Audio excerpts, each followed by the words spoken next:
Okay, hello everybody. Okay, this is Lama Caroline. I'm here in Ganchen in Malaga, Spain, okay? And we're going to continue looking at the commentary of Lama Ganchen Rinpoche's precious NgalSo Tantric Self-Healing teachings, okay? Okay, so first I'm going to do some prayers, yeah? Please join in if you like, and then we will continue with the explanation with the commentary, okay? As Rinpoche himself requested, okay? Okay, so the self-healing puja, of course, is in the book. Here's the Spanish version, as you can see. And also self-healing 2, okay? Or in the English version, and we have it everywhere now, or in this book, or in our sadhanas, it's everywhere, okay? So please follow along if you like, yeah, okay?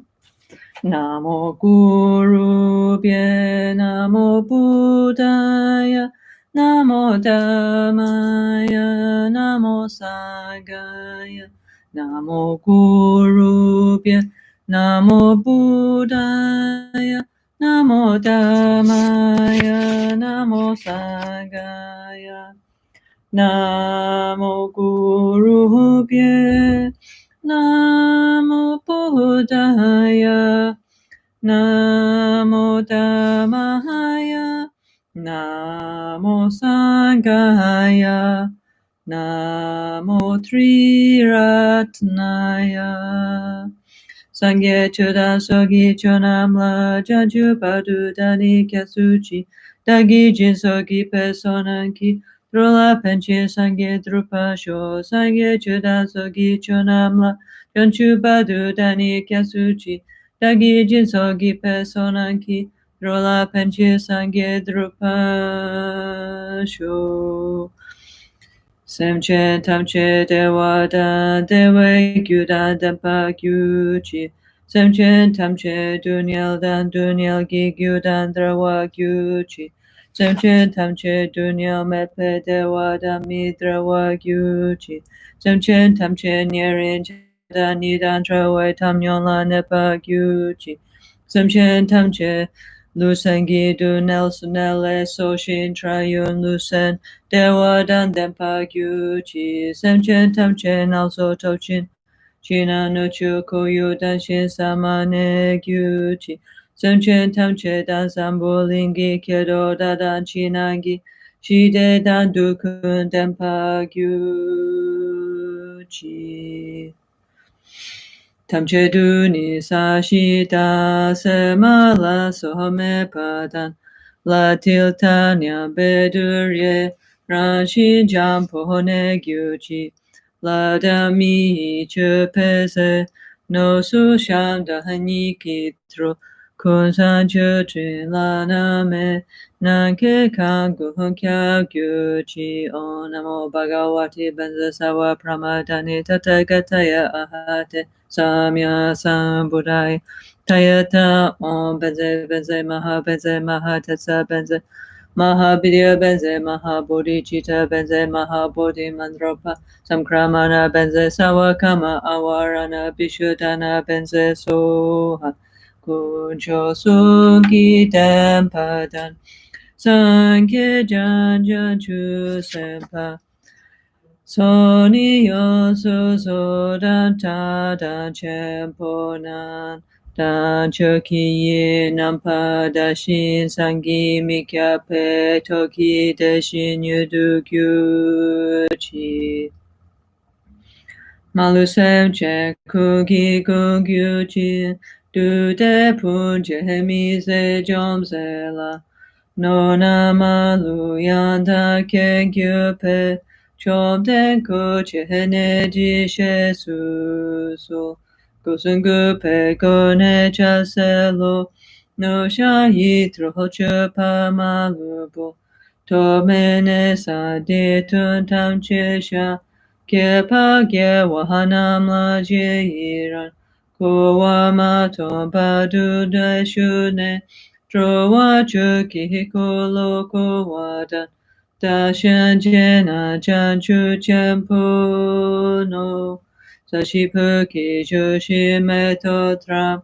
Rira Liji Nide Gyempadi Sangye Shintu Mite Buwai Drokonanda Hashin La Chupasho Idam Guru Ratna Mandala Kam Niryatayami Lodan Gyawa Kungi Yeshini Tritu Drime Gyalten Zimpezo Radan Kyoko Gyaso Trudun Kun Chinchen Lame Shabla Sowade Om A Guru Vajradara Sumati Gyana Shasana Dara Samudra Sibhadra Sawasidi Hu Om A Guru Vajradara Sumati Gyana Shasana Dara Samudra Sibhadra Sawasidi Hu Om A Guru Vajradara Samati Gyana Sasana Dara Samudra Sibhadra Sawasidi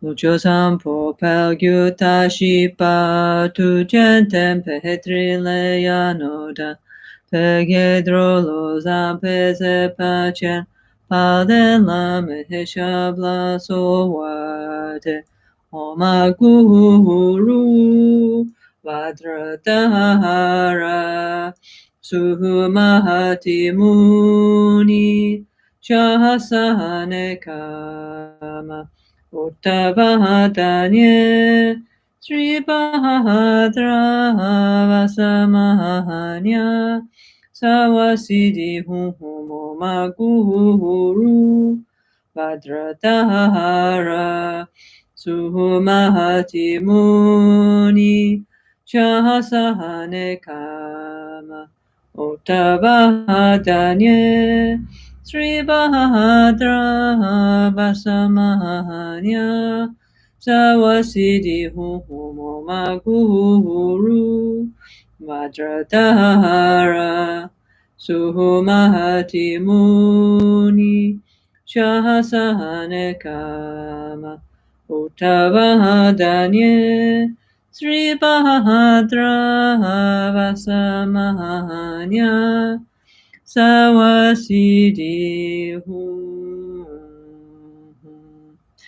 Kyoni Lama Kyoni Yedan Kyoni Kadrocho Kyonte Dene Zunte Janchu Badu Kyumin Kase Misowa Didan Badu Chime Tayan Tuje Chakyu Sola Shishi Jidro Nudro Konso Tangi Drosun Bachosun Kyoni Lama Kyoni Yedan Kyoni Kadrocho Kyonte Dene Zunte Janchu Badu Kyumin Kase Misowa Didan Badu Chime Tayan Tuje Chakyu Sola Shishi Jijo Nudro Konso Tangi Droso Bajoso Kyoni Lama Kyoni Yidan Kyoni Kadrocho Kyonte Tene Zunte Janchu Badu Kyomin Kase Misowa Didan Badu Chime Tayan Tuche Chakyu Sola Shishi Jijo Nudro Konso Tangi Droso Bajoso Tetale So Sawata Petu Lame Kuso Huntu Ginenale Tutsi Uze Kama Tingasum Rindan Chi Chahajune Daniki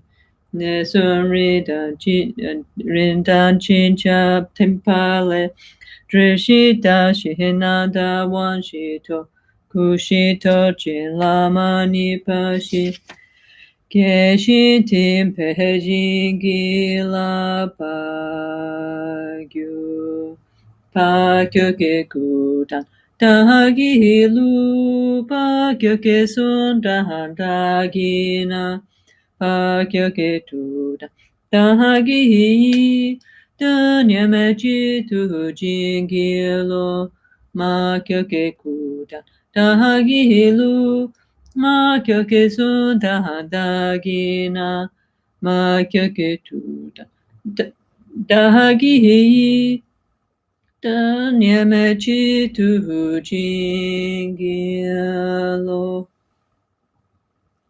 so imagine that for each and every one of us, Rinpoche comes to the crown of our head. There's also our central channel and mixes with our subtle mind at our heart. Yeah, so this is Guru Yoga. Okay.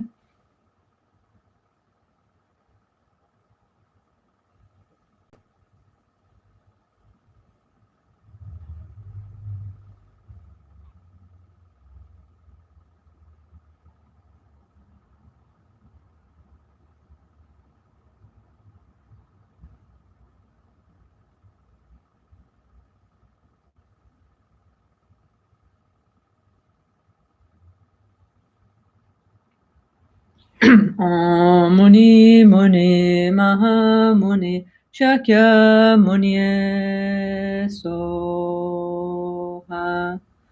Okay, so hello everybody. This is Lama Caroline. I'm here in Ganshin Janjubling. Yeah, the Ganshin Place of Enlightenment. Well, Rinpoche centers all have beautiful names now, don't they? Okay, so this is Ganshin Janjubling in Malaga, Andalusia, Spain. Okay. And we're going to continue with the explanation and practice together of NgalSo Tantric Self-Healing 2. So for our Spanish friends, here's the book in Spanish. Yeah, okay. Yeah, you can see there's Self-Healing 2. Okay. Otro Corazón Dos. Okay, I'm going to read this one, which is the English edition. Okay. Okay, so let's have a look where we were. So we're doing this in detail because this is what Rinpoche requested us to do, okay? So we continue to understand better the practice and then get more feeling, more taste, more gusto, as Rinpoche used to say, no? Okay? So where did we get to? We talked about, last time we talked about Tamchiduni Saji Dag, which is making the world into a pure land, yeah? And the offering mandala, Om Namo Bhagavate, okay? Talked about that, what it meant, that nature, everything's the nature of bliss and emptiness, yeah, if you remember. Then we started to talk about expressing the power of the truth, Koncho, Sungi, Dampadang, and so on, yeah, by the truth of the three jewels, yeah, and the truth of the accumulation of merit, punya, the accumulation of wisdom, and by the power of the pure and inconceivable Dharma Dhatu, which means everything is unfindable if we search for an essence, and things exist only due to naming and due to the joining together of cause and condition, yeah? Okay. So if we understand how things actually work, then our fantasy projection of reality disappears, and so do most or all of our emotional problems, and life gets a lot better, okay? So anyway, our minds become much more powerful. Now it's very weak, because we all the time, we have this fantasy of true existence, like all the time. There's something like broken in our minds, okay, in our perceptual mechanism here. So all the time we're seeing wrong, then naturally is coming all kinds of mistakes, and from this is coming desire, hatred, pride, fear, jealousy, like the mess, of delusion and wrong action, again and again, that we call samsara, becoming again and again and again and again, okay?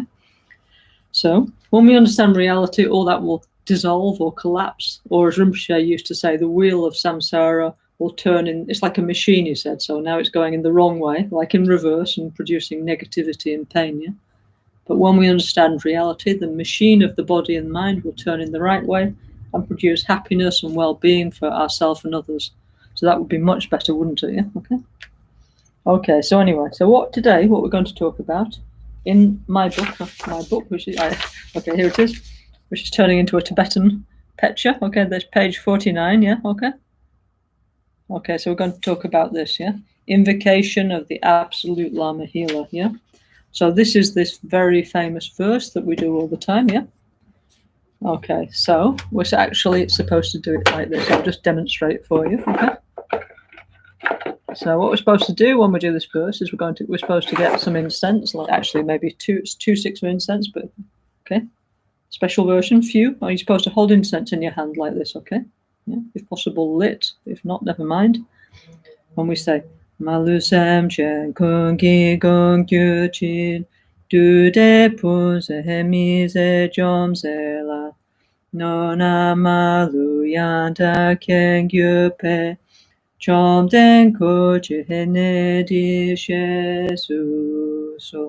so this is a very powerful verse calling all the gurus and Buddhas and Bodhisattvas, yeah? Okay, then in our gompas, then somebody comes around and picks up the incense and puts it back in the incense box, yeah? Okay? I'll just do that, yeah? Rinpoche always said, be very careful with lighted candles. So this one is in a box, yeah? So it's safe, and lighted incense, yeah? We don't want to burn down any of our Dharma centers. Yeah? It has happened in the past, not to us, but in other Dharma centers. Yeah, okay. So be careful with that. So put back in a nice way. Okay. Okay. So this verse is super famous. Yeah, very, very famous. The translation literally is protector of all beings without exception, endless subduer of demonic beings and energies, deity, perfect knower of all things, Bhagawan and attendants, please come here, yeah? So this verse is very, very famous, and actually it was actually first recited by one lady who was a disciple of the Buddha. It's a very nice story, so let me share it with you, yeah? So it's a very old verse, yeah? We Buddhists, Vajrayana Buddhists, have been reciting it for 2,500 years, yeah? Very powerful, yeah? Okay? So let me just find the story, yeah? So this story, okay? This is a story of one lady called Magadha Zangmo. Okay, so that means the excellent lady from Magda. Yeah, Magadha was the state in North India where Buddha Shakyamuni used to live. Yeah, okay. I mean, he was actually born in Nepal, no, on the south Nepalese border. Yeah, okay. But he spent most of his life in Magadha. Yeah, which is like anyway very near the Indian Nepal border. Yeah, okay. And okay, so this lady, her father actually was the very famous sponsor of the Buddha called Ananda Pindika. Yeah, okay. So I don't know if many times we talked about him, no? So when the Buddha achieved awakening, okay, so first there was just him, and then he went to share his revelation with the 5 yogis in the deer park in Sarnath. Now they became his first 5 disciples, yeah. And then gradually, over time, the Sangha, the spiritual community, got bigger as people joined. So in those days, it was like very formal, you know. The Buddha just used to say, "Come, join us," sort of thing, and people would join the community, like very easy way, okay. And gradually, as the Buddha went around with his little group of followers, of adherents, yeah, people started joining. First, it was a male monastic community, and then later on, the Buddha's aunt, yeah. The one who'd looked after him when he was a baby after his mother passed away, yeah. She also wanted to enter the Sangha, yeah. So then they set up a women's branch, yeah, the female Sangha, yeah, okay. So anyway, so they were Shramanas. What does a Shramana mean? It means a religious wanderer. Yeah, there's still many of these people in India to this day, no? So they wander around going, as Rinpoche said, they always used to go from house to house, just like people would offer them food in order to create punya, in order to create merit, because that was the tradition of India. No? So to all religious wanderers, Jain, Hindu, Buddhist, whoever, yeah, they would offer food, yeah. So the Buddha and his disciples were going to have lunch, and then the people, they would say some auspicious words, some sutra, some discourse, yeah, and then the people would ask some question, yeah, okay.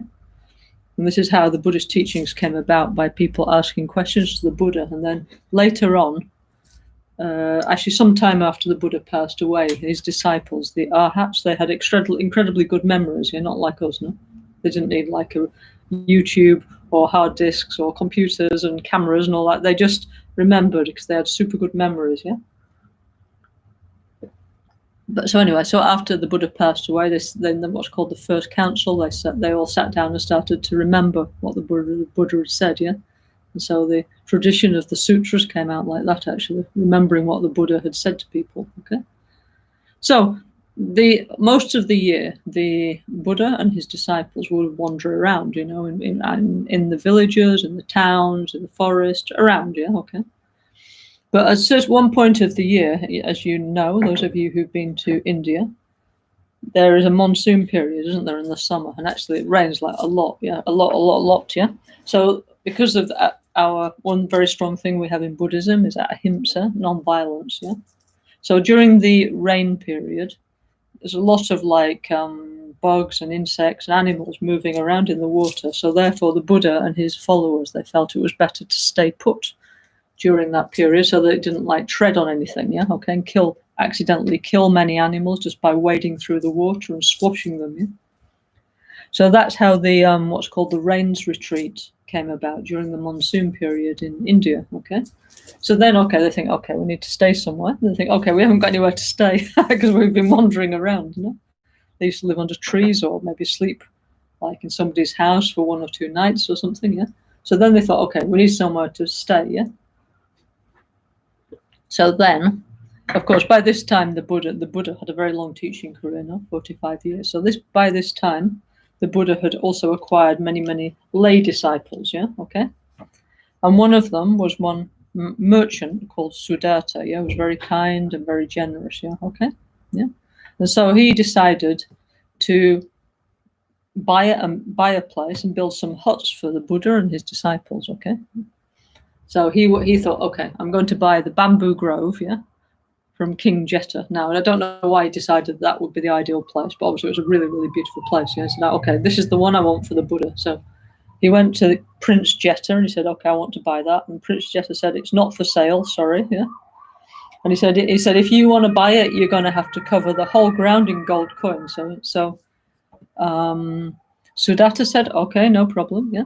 So then he went back, and I don't know, he must have gone to his bank or wherever, his trunk full of money, and he came back with a wheelbarrow full of gold coins, and he started putting all these gold coins all over the ground. Yeah.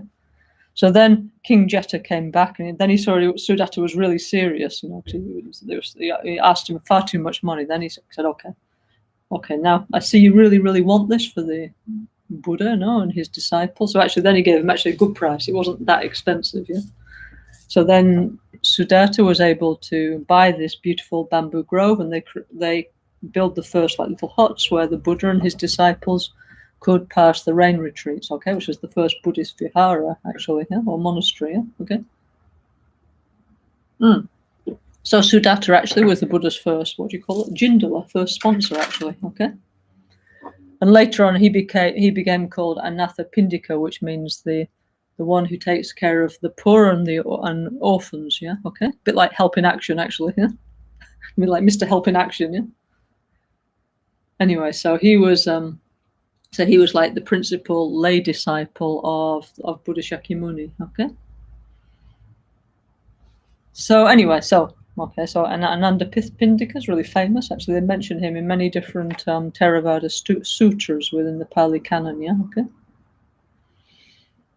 Okay, so anyway, so he had Ananda Pindika had several children, no? One of which was his youngest daughter was called, we call her Magadha Zangmo. Who knows what her real name was, yeah?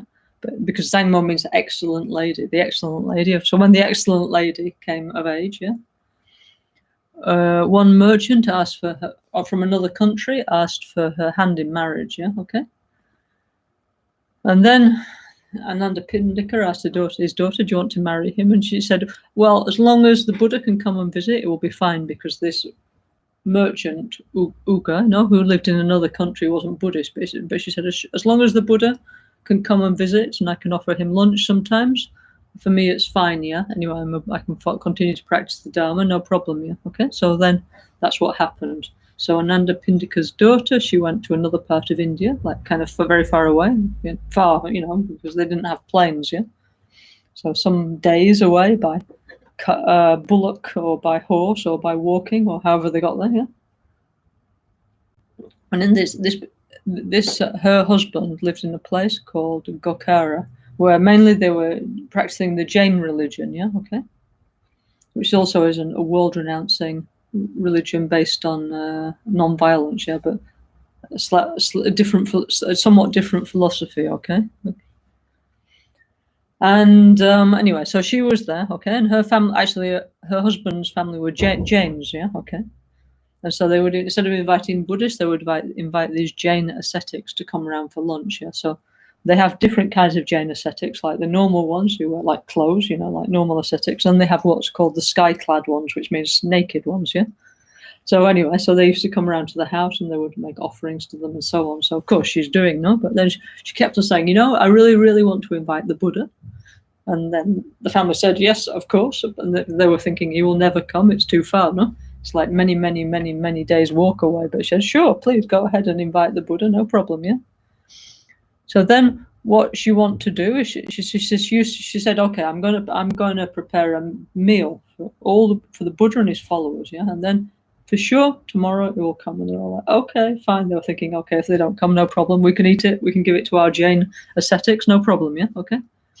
So then she made like really, really beautiful meal.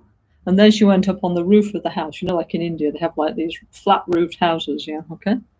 So she went on top of the roof and she got the incense like we were doing, no? Let me get the incense back out again.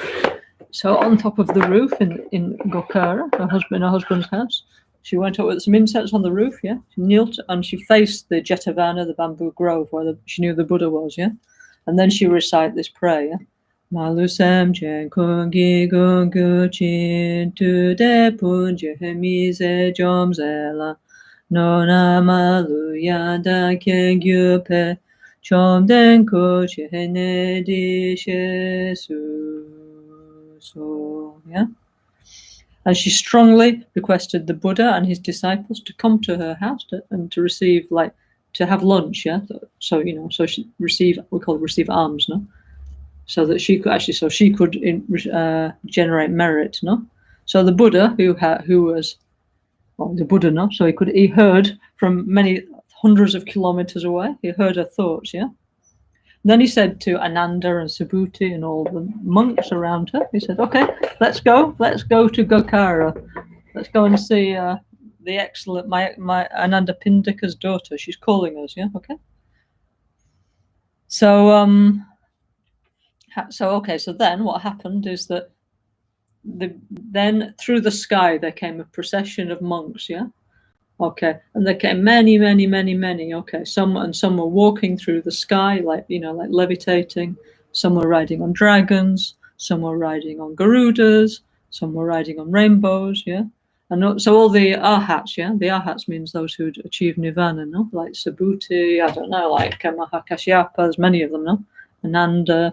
All the arhats started to come. Yeah, okay. Actually, in China, no, they always represent 500 arhats, okay, in the temples. They're very beautiful, yeah. So then the Jain people, they kept on saying, "Is this one the Buddha?" And he said, "No, that's not the Buddha. That's, I don't know, that's Subhuti. Is this one the Buddha? No, that's Ananda. Is this one the Buddha? Yeah, no, that's whoever it is. Yeah, okay." And then finally, last of all, came the Buddha riding on a lion. Yeah, okay. And then as he arrives, as he touched down, as the lion touched down on the flat roof of her house, yeah, he manifested into 18 separate Buddhas, yeah, and each one of them entered by foot into the 18 gateways of the Gokara city, yeah, okay. So obviously everybody was extremely impressed because many people in the city saw this miracle, yeah, okay. And so then also the people saw the Buddha and the arhats going into her house, yeah, and her house was not like a normal merchant's house made of mud bricks, yeah, but it was like a mandala palace made of jewels and moonstones and with rainbow lights coming out, yeah, okay. And people could see because the walls were made of rainbows, so they could see this incredible scene inside, yeah, okay. So of course many people were extremely impressed and they converted to the Dharma, okay, through Magadha Zangmo inviting the Buddha and the arhats to have lunch with her, yeah, okay. Okay, so this is a very famous story actually, okay. And many times Rinpoche used to tell this story, okay. And also not only that, but Song Rinpoche's guru used to tell many times this story too. It's a very famous story, yeah. And one time we were, I think it was in Albania, if I'm not wrong, or maybe it was in America. Anyway, I'm not quite sure. But one time, our great King Dharma Protector was manifesting through the Kutanla, yeah, the Kutanla who now lives in America, yeah. And the Protector, he said, actually, you know what, Magadha Zangmo, that was me in a past life, you know. It's very interesting, no? Yeah. Because always with these high holy beings, we get to know bit by bit their incarnation history, yeah, their incarnation biography. So our Protector, the World Peace Protector, he said at the time of the Buddha, he himself was this lady, Magadha Zangmo, okay? And then after that, of course, he had many other reincarnations as many high lamas and siddhas throughout India and Tibet, okay? Anyway, very interesting, no? Okay? So anyway, so if you want to know where Magadha Zangmo is, she's our Protector, okay? That's her new manifestation, okay? So anyway, so that's what that verse is, okay? So we always say that, yeah? So, okay, you don't need to have the incense stick, but then you just think, please, Rinpoche and all the Buddhas, like Lama Chirpa, all the gurus, all the Buddhas, Bodhisattva, Daka, and Dakini, please all come in front of me, yeah? Okay? So in front of me means they're kind of floating, yeah? Okay? They always say it's like at eye level, yeah? And there's a kind of like floating throne, which is like a lotus, yeah? And there is our guru and all the gurus, Buddhas, and Bodhisattvas. If we can't manage all that, we can just imagine Rinpoche, okay? So perfectly okay. looking at us very kindly, smiling at us, okay? So we do like that, okay? So that's the verse of invocation, okay? Okay, then. Okay. So so protector of all beings without exception, endless subduer of demonic beings and energies. Yeah, this is one of the qualities of the Buddha, an awakened one that can pacify all negative energies. Yeah. So normally we associate that quality with Vajrapani, don't we? But of course, all Buddhas have all the qualities actually. Yeah? Deity, or Rinpoche always said we have to say Guru Buddha. Okay. But la in Tibetan means deity. Yeah? Okay, means deva. Okay. Oops, my sadness just falling to pieces completely. Oops. Okay, perfect knower of all things. So when we say the Buddha is the perfect knower of all things, we don't mean the Buddha knows the number of your bank account and your PIN code. Not like that, no. Or how much money you have in it. It's not this kind of knowing everything, yeah? Or what you did, or what you had for dinner last night. Not like that, okay? Don't panic, yeah? When we say the Buddha is the perfect knower of all things, it means they understand the nature of reality, that things don't have an essence, the way that we project that they do, okay? Buddhas understand how things actually exist, how things work and function. So that's how they know, yeah? Everything, yeah? Okay, but not precisely. Like, for example, so don't worry, the Buddhas don't know about your second bank account that you have somewhere or anything like that. No need to panic, yeah? Okay? But they do know how cause and effect functions, okay? And useful things like that, and how to get out of samsara, yeah? And what we really need to know, okay? So Bhagawan is a title, no? Yeah, for a title of the Buddha, yeah? An attendant, your retinue, please come here, yeah? So this is this very special verse of invocation that we say every time we do our NgalSo Tantric Self-Healing Puja, okay? Okay, next we do what's called the 7 limbs, yeah? Okay? So it's like I don't know what has 7. Nothing has 7 limbs. No, maybe it was if an 8-legged horse had like one leg cut off, it would be a 7-limbed something. I don't know. I believe sometimes there was some idea that how many? Oh yeah, in ancient India, sometimes they say elephants have got 7 limbs because they have a very funny way of counting. So it's got 4 legs, a trunk, a tail, and a penis. Yeah, they've got a big penis, no? So that's one way they can explain. But anyway, what this means, it's better say actually 7 branches. It actually is more correct, yeah? Like a tree, no? Yeah, this is better translation. 7 branches, yeah? Each one of these branches we need for our... That's why it's very important for us to keep the Tibetan, yeah? Because like I just saw there, Yenla is actually branches, yeah? Okay? Rinpoche said that's why we must, from generation to generation, keep the Tibetan like the root language, and then whatever language we translate into, it's okay, no? Okay. Okay, so then, this we all know, okay?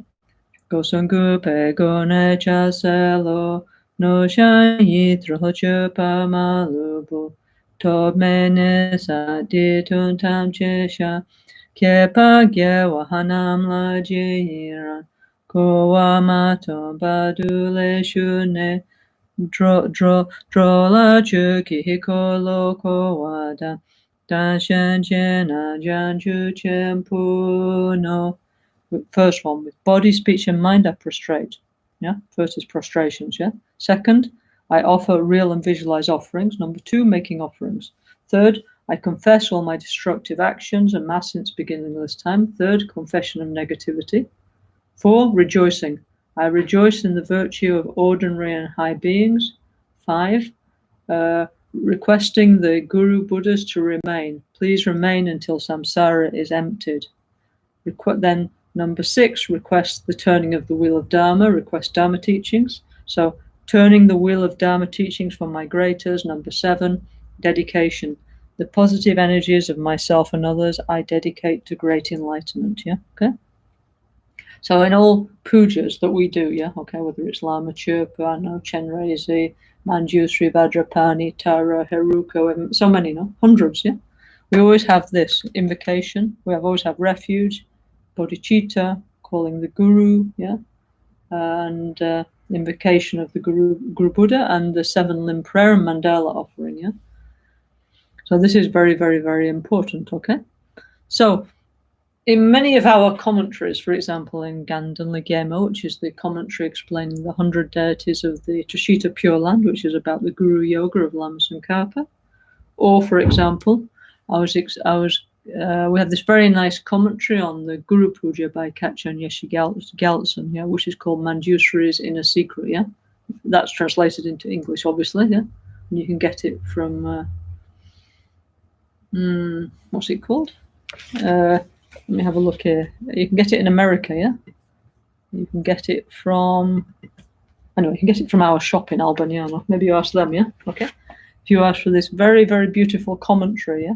Or you can look on Amazon if you want, or any bookshop online. Or anyway, very, very beautiful commentary on Lama Chöpa. There it explains in incredible detail each stage of, for example, how to make prostration. So each one of these branches has got like incredible detail, and we could spend like weeks on each one, okay? However, I'm not going to, yeah? Because, also Lama Michel has given the commentary of the Lama Chöpa based on the Kachan Yeshi Gyaltsen commentary. So for sure, he's explained in great detail. So if you want to know, you can look at his YouTube, no? Okay? About the commentary on the Guru Puja, okay? However, okay, first thing we have to do is make prostrations, yeah? Okay? So modern people, for us, prostrations is like very weird, very strange, yeah? Okay? At first, yeah. So Rinpoche always said, if you don't want to do it, you don't have to do it. Yeah, is what he said. Yeah, okay. He always said, look, you have to see me as your friend, Lama. Yeah, and if you like to prostrate, it's fine. Yeah, and if you don't like to prostrate, it's also fine. But but then just need to. But we have our own ways of showing respect, and of course in each culture. Yeah? So anyway, so we should show respect, basically. If we don't want to go like this, make a full-length prostration on the floor. It's fine, fair enough, yeah. But anyway, we should show some kind of respect according to our culture, okay? I'll put on with my glasses. Okay.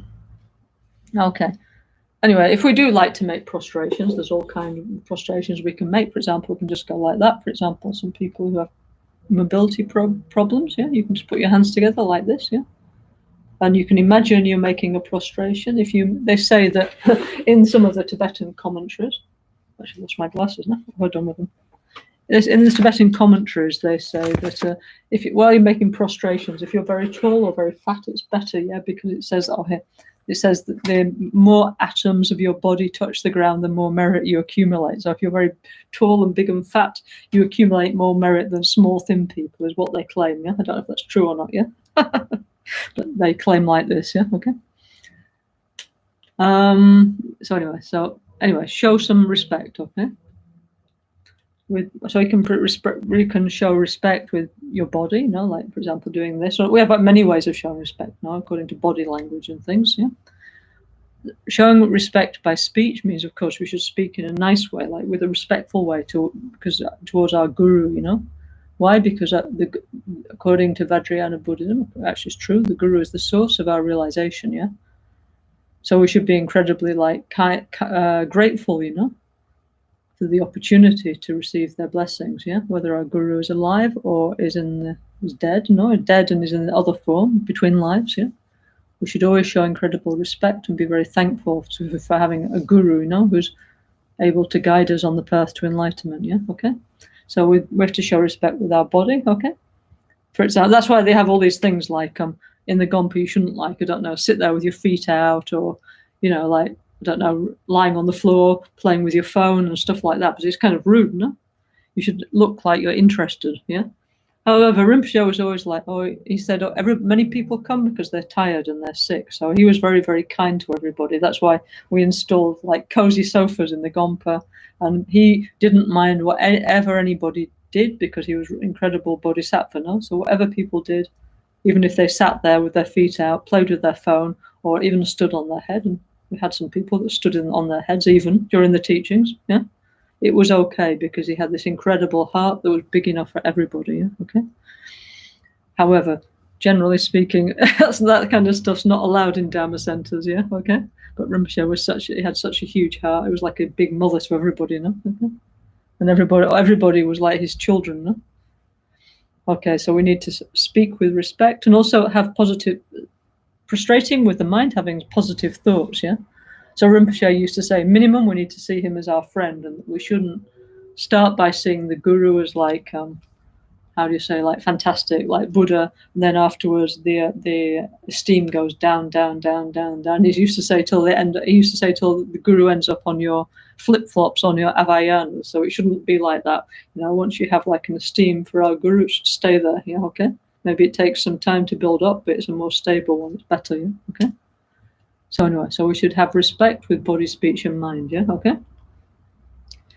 Okay, then that's the first branch of our practice. Okay. Second is we offer real and visualized offerings. I talked about that very, very quickly the other time. So we offer like lights, incense, flowers, peaceful water. I mean, we offer everything. The 7 offerings that we normally offer is like if we imagine a king, or I don't know, the president, or our mother, or our grandmother, or our father's coming to visit us. Yeah, and we put all the nicest things that we can. Yeah.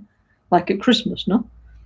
So we really make an effort. We have like a nice clean table and a nice tablecloth and the best food, and we put music and we put flowers, and we do everything. Yeah? So it's just the same because we're actually inviting the gurus and the Buddhists to our house. So that's why we do all this, like we put like the flowers and nice, like get the best cup, whatever cup you've got, you put the best one, yeah, okay? Best china, get it out, your best knives and forks, yeah? Because it's an event, no? That's why you should like put nice clean. I mean, it doesn't have to be like expensive clothes, but clean clothes, and be kind of clean. Brush your teeth, all the, like it's just as if your grandmother was coming to visit you. Okay, you do the same, no? When you invite the Buddhas, yeah, okay.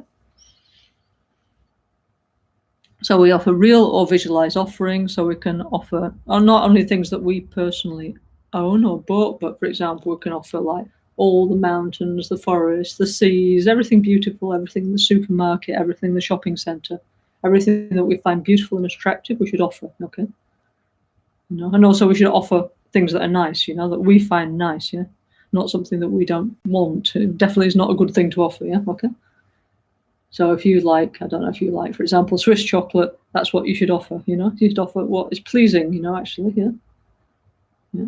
Okay, and then there's many, many, many, many, many, many other ways to offer. There's outer offerings, of which we have so many. There's whole lists of them in our pujas, like there's the 7 auspicious offerings, there's the 8 auspicious signs, there's the 7 offerings of the Aryas, there's endless amounts of offerings, okay, yeah?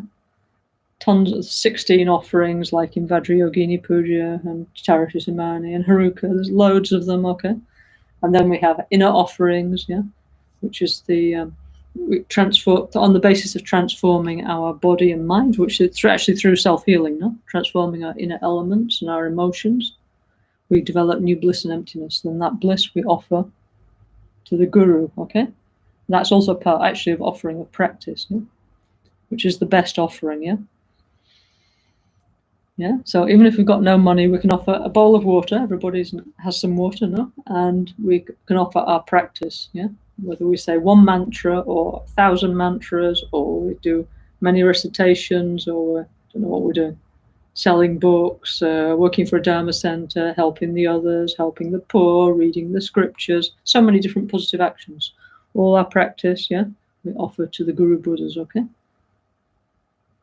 So outer, inner, secret, suchness. Suchness offering is understanding that, for example, let's say I decide to offer 1 avocado, yeah, to Buddha, okay, let's say, okay, very nice, no, beautiful Andalusian avocado, okay, grown around here in Malaga, yeah, very nice. So let's say I imagine I like to offer this to the Guru Buddhas, yeah, so okay, if I think here is a real avocado and there's a real Buddha and I'm really offering it, I get, okay, some positive feeling, yeah, of course, I get like this much merit, okay, but if I search for this avocado, I cannot find it. Yeah, okay. Like it's just a dependent arising. Also, if I search for the Guru Buddhas, I can't find them. And also, where is the action of giving? Yeah, and receiving. Yeah, it's nowhere. No, actually, yeah.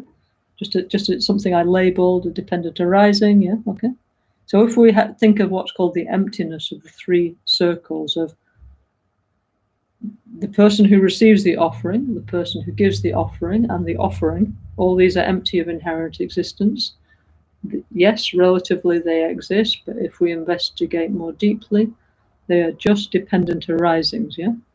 yeah, based on our mind's mind's naming, based on parts, based on dependent origination, all this kind of stuff, yeah. We think like this, yeah. We see that the empty nature of things. We get the merit is like, huge merit, yeah. So definitely the best investment when we offer things is to think about their empty nature while we're doing it, yeah. Okay, so that's much better. Okay, so better investment when you offer one avocado or 100 or box of avocados, it's all empty, yeah, yeah. So that's the way to do it. Okay.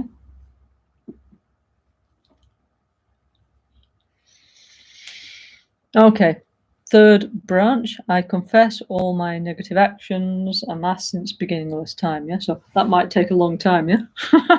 Also, we can't really remember them all, you know. But anyway, it's like Rinpoche always used to say that everything is recorded. Everything we think and say and do with our body, speech, and mind is recorded in what he used to call the inner space disk. Okay, in Sanskrit we call it the alaya vijnana. Okay, one part of our mind that records the impressions, okay, of everything we did, and also this part of our mind, yeah, what I'm sure you used to call the space disk, yeah, goes from life to life. Of course, it's not actually like a sort of physical disk like this, yeah, not like that, yeah. It's like a part of our stream of consciousness that survives the loss of the physical, of the gross body, no. And anyway, so it's all recorded, yeah. So we can't get away with anything. That's the thing we have to understand. Yeah, we always think, oh, nobody saw me, it's okay, but our mind saw us. Whatever we did, everything's recorded. Yeah. So Rinpoche always said, you know, it's like we're just going along in life, and then boom, we step on a karma mine, and boof, it goes off. Yeah. Then we get really upset, and we think, why me? And we feel like a victim. Yeah. Okay. And what we don't understand is we put the karma bomb in our own minds, yeah? Nobody else did it. We are responsible for our own experience, okay? We have to own what's happening to us, yeah? You know, so we might think a lot of things, I don't agree, it's really unfair, but still, you know, we have to own our experience, yeah? Okay? And also that's actually a lot psychologically better, because then we have a deeper acceptance of our life, yeah? Okay? I mean, Shantideva said, if you can do something about it, do it, yeah? If you can't, need to accept, you know? So looking like this is a much healthier way to see things, actually, yeah? Rather than just getting angry or depressed or frustrated or something like this, okay? And Rinpoche always, oh, now I get the phone out, yeah? This is the famous example, one of Rinpoche's famous examples. He used to say, okay, here's my telephone, okay? And let's imagine I don't have WhatsApp. Let's say I have like normal phone contract, okay? So I've got one friend here in Malaga, okay, and I've got one friend, actually more than one friend in Brazil, lots of friends in Brazil, in South America. So first I'm here talking to my friend just around the corner. Hello, how are you? Having a chat, maybe half hour, okay? Then switch off, and I think, oh, I need to tell my friend in Brazil or Argentina, yeah, or Chile, okay? And I'm calling my friend in South America, yeah, very nice, have a good time, yeah? And then I think, then I'm calling a few times, no, because I like to speak with my friends, yeah? Then at the end of the month comes the bill, and I'm like, shock, yeah? Because I didn't realize that calling my friend in South America was so expensive. And then I immediately think, I'm never going to South America ever again because it's too expensive, yeah? It's what we naturally think when we get a massive bill, yeah? Once we get over the shock of having to pay all that money, yeah? So Rinpoche said it's like our actions, yeah? We don't realize that some of our actions are more expensive than others. So some of our actions are like calling people on the other side of the world on a phone without WhatsApp or video, you know, free stuff, yeah? So what we need to do is cut down this expensive call, and we need to reduce our bill, and then we need to economize. So we do that by recognizing that some actions, like, for example, getting angry, are really expensive, yeah? In the Mahayana teachings, they say that if you get angry, you can burn all your merit, yeah? Anger is really, really, really destructive, yeah? Although, having said that, it depends who you get angry with, yeah? There's different, you know, types of anger fire, yeah? But if you get anger at like a high holy being, you can burn all your merit very quickly, yeah? So definitely don't do that, yeah? Okay? Okay, so what we need to do is we need to recognize that some of our actions are not good for ourselves and others, yeah? And that's what, when we say confessing, that's what it's about. It's recognizing, actually, that some things that we think and we say and we do is harmful to ourselves and others, okay? Because if we don't recognize, we will just continue to do it, yeah? And this is most people's situation, isn't it? They never recognize. In fact, they think, for example, anger is good, yeah? Why not get angry? It's the right thing to do. You feel better. Desire is good. Pride is good. You know, so kind of somehow there's these kind of thoughts in modern society, no? Isn't it? Yeah. Yeah, and why shouldn't I put myself first and so on? So when somebody comes along who's a Buddhist and said, oh, you know, better be patient, put the others first, yeah, be generous, then everyone's like, oh, why, you know, at first, yeah, because it's opposite from how we've been educated in modern society, yeah, okay. But confessing, okay, so confessing to who, yeah? Actually, honestly, we're confessing to ourselves, aren't we, you know? We need to become aware of what we actually did, yeah? Yeah. However, in our Buddhist commentaries, it says when we confess, it's better if we imagine in front is Rinpoche, our guru, and the Buddha. Okay, for example, here's Buddha Shakyamuni, there's Lama Tsongkhapa. Over there, you can't see there's Manjusri, yeah? There's Rinpoche, okay, there's a crowd of Buddhas, yeah? So we can also it's like talking to them and we're discussing, oh, I did this, I did that, you know? So they're helping us to become aware, actually, yeah? And somehow the fact that we're saying in front of them, it gives it more gravitas, actually, yeah? But we take it more seriously, yeah? So this is not at all about feeling like I'm a bad person or feeling guilty or feeling heavy or anything like this. This is actually part of our healing process to recognize that out of ignorance I did many mistakes, yeah? But now I know better. I'll try to do less, yeah? Okay? Quickly or slowly. As Rinpoche says, every day one less negative action, every day one more positive action. So we try, no? Yeah? We're not bad people, we just didn't know, no? Okay?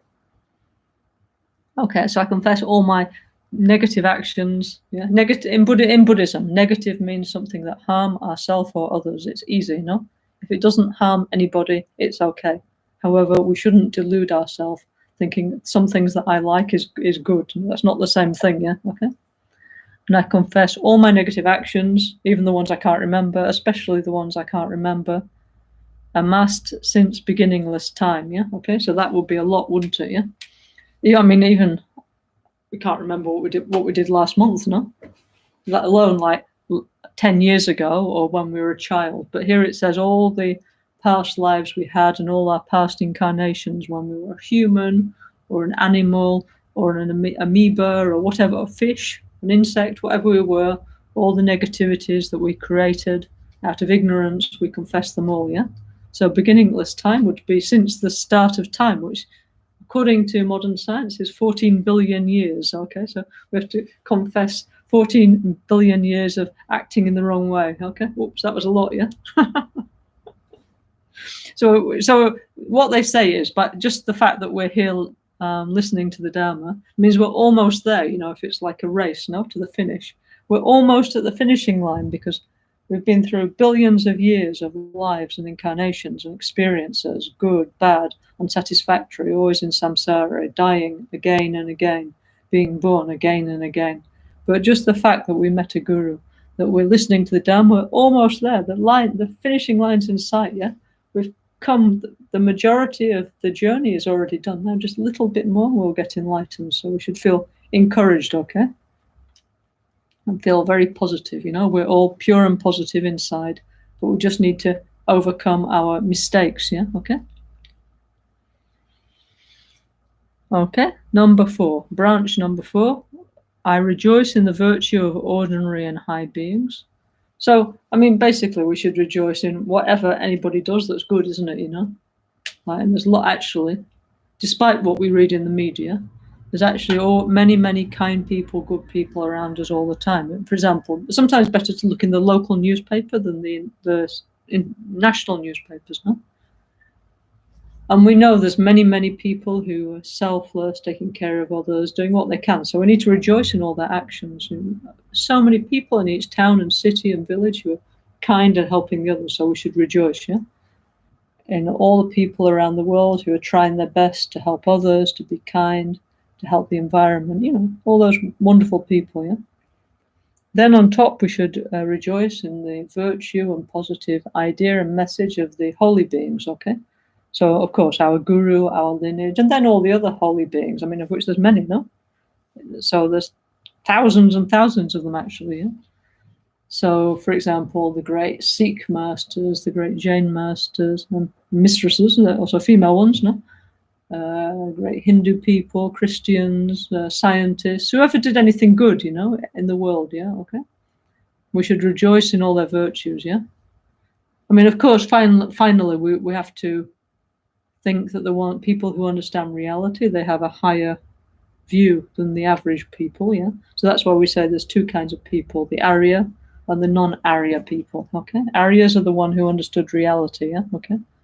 So these people, of course, we respect more, yeah, because they got the truth. They understood how things work, yeah. But anyway, everybody in the world who did something good, anyway, we should be happy for them, yeah, okay? Rejoice, yeah. Rinpoche used to say rejoicing is the best investment. And even if you sit on your sofa all day long or stay in bed, you can rejoice and accumulate lots of merit. So that's really good, isn't it? What's not to like, yeah? Okay, like I say, if you want more detail about this, no problem. We have many, many, many Lamrim commentaries, yeah? In fact, actually, in our which is Lama Ganchen's guide to the Good Thoughts supermarket, yeah? Here we also have more explanation about Lamrim and the seven branches of offering and so on. If not in the big Lamrim commentaries, in the Gandan Ligema, in the commentary on Lama Chöp and so on. We have many extensive and beautiful explanations if you want to know more, okay? Now I'm just saying short, you know. Why? Because also Rinpoche's style was like that, yeah, okay? You know, he was like, I mean, because it's like our tradition is so incredibly rich. It's like really like a gourmet banquet of incredible practices and wonderful, incredible, enlightened people. It's like you can never, never too much. It's incredible, yeah. One more beautiful thing, and then another even more beautiful one. Fantastic everywhere, yeah? But Rinpoche thought, you know, also for us modern people, short was good, yeah, okay. That was he was very clear about that, yeah, okay. I mean, so he always showed things in an easy way, and then if you like, you're completely free to go and find in more detail all the explanation, the commentary, and so on, yeah. Okay, so therefore I'm explaining more or less like Rinpoche way, okay, hopefully, yeah. Oh yeah, and Rinpoche, what did you used to say?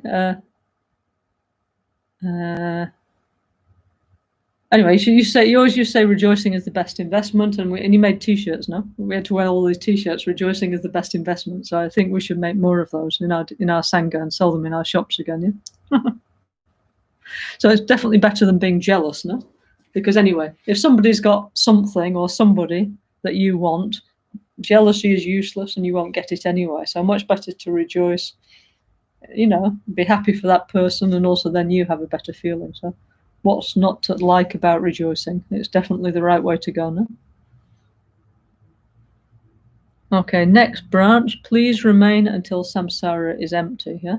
So that will be a very long time, yeah, okay? So this we always request to our guru. This is actually why we made so, like with Rinpoche, we make so many long life pujas and prayers all the time, you know, every day long life prayer, and so many times like extensive long life offerings. And Rinpoche actually did say that we had extended his lifespan by 10 years, yeah? And he said, actually, he didn't say this to me, but some friends told me in Kathmandu. He said this to a group of friends a couple of years ago, that actually his lifespan, his natural lifespan was, I think, 69 or something, yeah, okay? But he said, thanks to all our prayers and pujas, we had extended his life another 10 years, you know, okay? So also that's something we'll never need to feel guilty about. And he said, so he thanked everybody for that, you know? Yeah, but anyway, so we request, like also future Rinpoche, when he comes back, we're going to do the same. And also that's why to all our high masters, like, I don't know, like Kyabdi Trijam Rinpoche, Tomageshe Rinpoche, we're so many, you know, we're so lucky, yeah? All the great masters of our lineage, we must make these requests to them, okay? Yeah, that they have a long life and stay with us and guide us until samsara is empty. That means basically like forever, yeah? They need to be very patient with us. And okay, when we get better, we can be those bodhisattva assistants who help them or enlightened assistants who help them in their job, okay? Yeah, because Anyway, there's many of the Mahayana sutras, like for example, Chenrezig, no, is looking over samsara, yeah, and then what's the story? Okay, so it goes and gets everybody out of hell, yeah, okay. Then he's completely happy. Then looks next minute, and then hell is all full up again, yeah. And it's going on like this. So it's like every time he tries and gets everybody out of suffering, out of samsara, immediately samsara fills up again with more people. Yeah, okay. And then finally, Chenrezig Avalokiteshvara can't take it anymore. Kind of freaks out, with compassion actually, and his head explodes into many pieces, and so his head blows up, and that's why he has like 11 heads. Yeah. Like, so he can see in all directions, in the 10 directions, yeah, okay, yeah. And he has so many arms, yeah, so he can give a hand to everybody, yeah, because he kind of freaked out when he realized that it's like, this will be like forever, but so I need to be completely, like Rinpoche said, we all need to be his hands, and work together until samsara is empty. So get ready for a long ride, everybody. Okay, so it means this life, next life, many lives, don't know how many lives, yeah, where we will be, this planet or the galaxy, who knows, but we've signed up for all this, yeah, okay. So now, better just not sit back, but just carry on and enjoy, okay, together with our holy gurus who fortunately come back again and again from life to life, yeah. So we're incredibly lucky to follow in the footsteps of these great masters, yeah. So what's not to like? We're so lucky, okay. Okay, but anyway, please, Rinpoche, please remain until samsara is emptied. So please come back soon in your future form. Yeah, okay. Manifest your next incarnation to continue on as you promised. Yeah, from life to life to continue to guide us and many other beings to the path of peace, to the path of liberation, to the path of enlightenment. Yeah, and we'll also do our best to help you. So please come back soon. Okay. Okay, next branch, please turn the wheel of Dharma teachings for migrators, yeah? Okay, so today in Albaniano, my friends told me, very nice, I don't know if you know, but in our Gompa, where Rinpoche was sitting behind his throne, he had a very beautiful Chinese throne, and there was this huge Dharma wheel, which is actually, and the two deers, which actually is an ornament for our Temple of Heaven and Earth, yeah? Which was made in Kathmandu, yeah? And today they took the wheel, and it's going to be put above the main door of the temple, yeah, okay, which of course is its place, no? The Dharma wheel and the two deers, which is a symbol of the Buddha's teachings, yeah? So today everybody took that and they put there for installation, so it's very nice, yeah, okay? So the Dharma wheel is the symbol of the Buddhist teaching, because when the Buddha was when he achieved awakening, he was sat under the Bodhi tree in the Gaia forest. And he was sat there thinking, this is amazing, but I'm not sure anybody will understand. So then Brahma and Vishnu came down to earth, and they offered him their symbols, the discus, the wheel, and the conch, yeah? Okay, these are the first symbols of Buddhism, yeah? Okay. And so the Dharma teaching is called, we always say when teachings are given, it's called turning the wheel of Dharma, yeah? Why actually is because the Buddha was Indian, no? From the Vedic culture, yeah? From the Indo-Aryan culture. So their symbol was a wheel, yeah? Okay, the solar cross, the wheel, yeah? And they also had this culture where they used to migrate by chariots. For them, wheels were really a big thing. Yeah? It was like high technology of that time, because with the wheeled chariots, they could migrate all the way from Turkey, Estonia, all there, to North India, Afghanistan, down through the Indian subcontinent, and then back through Western Europe, and make the whole Indo-European civilization, okay?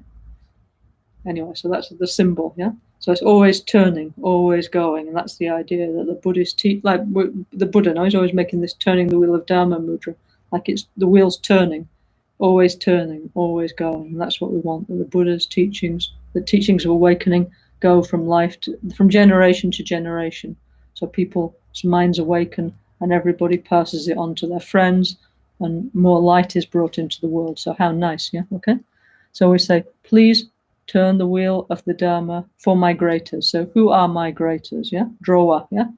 So migrators is everybody except for people like arhats or bodhisattvas or Buddhas, okay? People Yeah. So anybody who's not an Arya, who hasn't understood reality, is what we call a drower, a migrator. So what's a migrator? Yeah. So a migrator is somebody who goes from here to there, from life to life, without any freedom, without any choice. Yeah. Okay.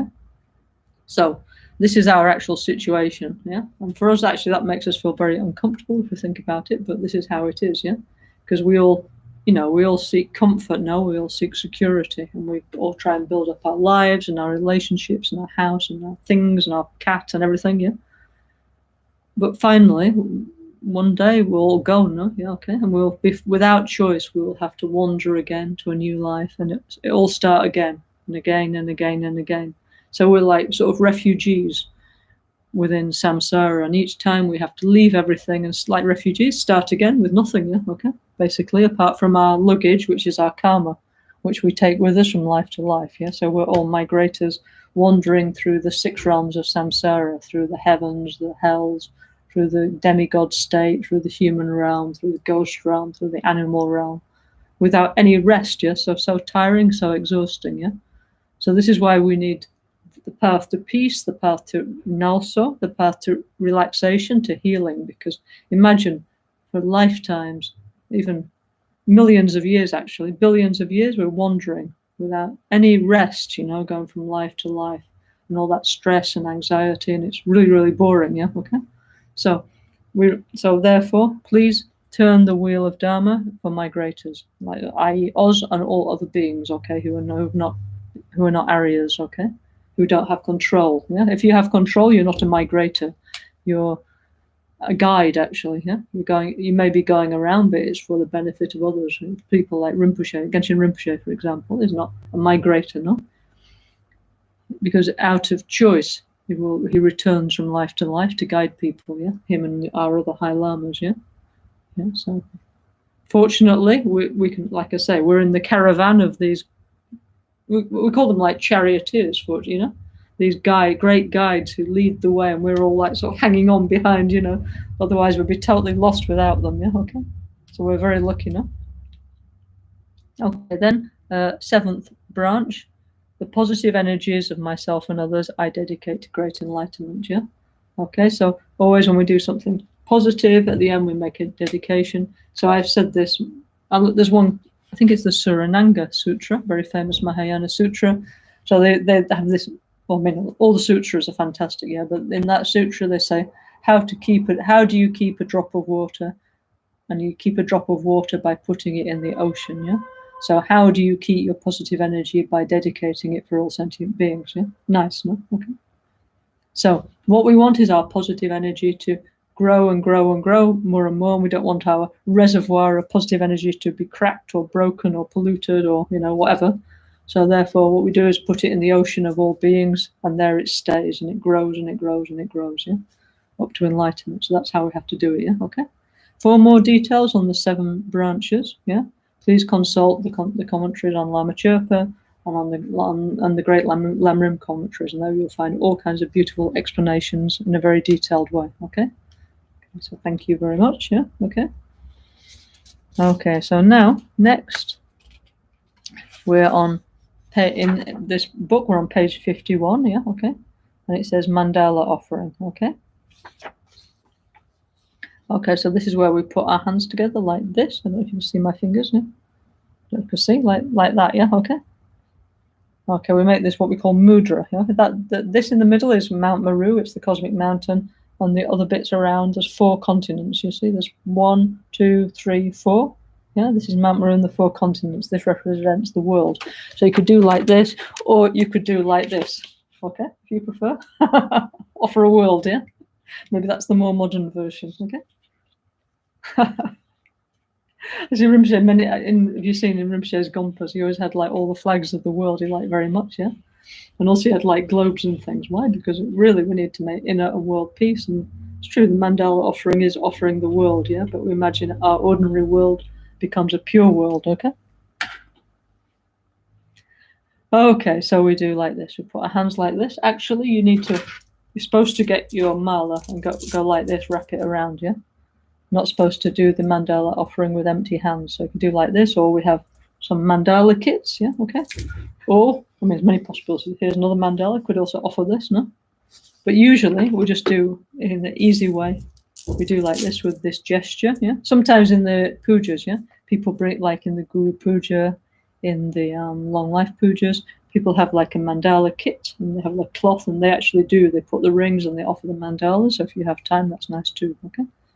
So we do Sashipaki Jushi Meto Trahari Raliji Nihite Gempadi Sangeshidu Mihite Buwai Drokuna Dahashin Chupasho idam Guru Ratna Mandala Kamirya Dayami.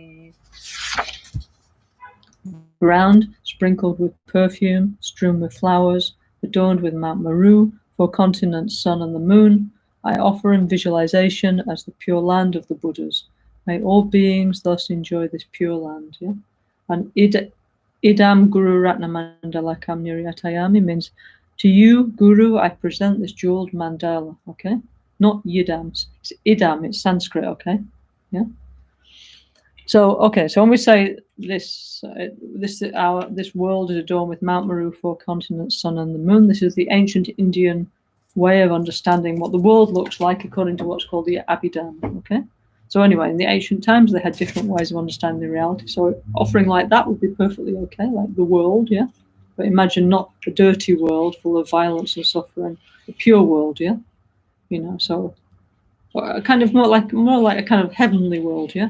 Like we were talking about the Pure Lands, no? So it smells good, full of nature, full of animals, everybody's in peace, yeah, okay? Then everything's in balance, you know, the sun, the moon, the stars, the elements, you know. I offer all this as a pure land of the Buddhas, like the pure land of Amitabha or Dojin Aljoma or whoever's pure land, yeah. May all sentient beings enjoy this pure land. So instead of having our world, many kinds of sufferings, no? For many people, our world is horrible, no? So imagine that everybody experiences the world as a place of pure and a place of healing and happiness. Kind of like heaven on earth sort of thing, yeah? Okay? Yeah? So we offer like this, and we can offer like the outer mandala, the inner mandala, which is our body, actually. We'll talk about this later, you know? Just as it is in the inner world, so too it is in the outer world, and vice versa, yeah? Okay, we have what we call a body mandala. It's a very big theme in the NgalSo teachings of Lama Caroline, no?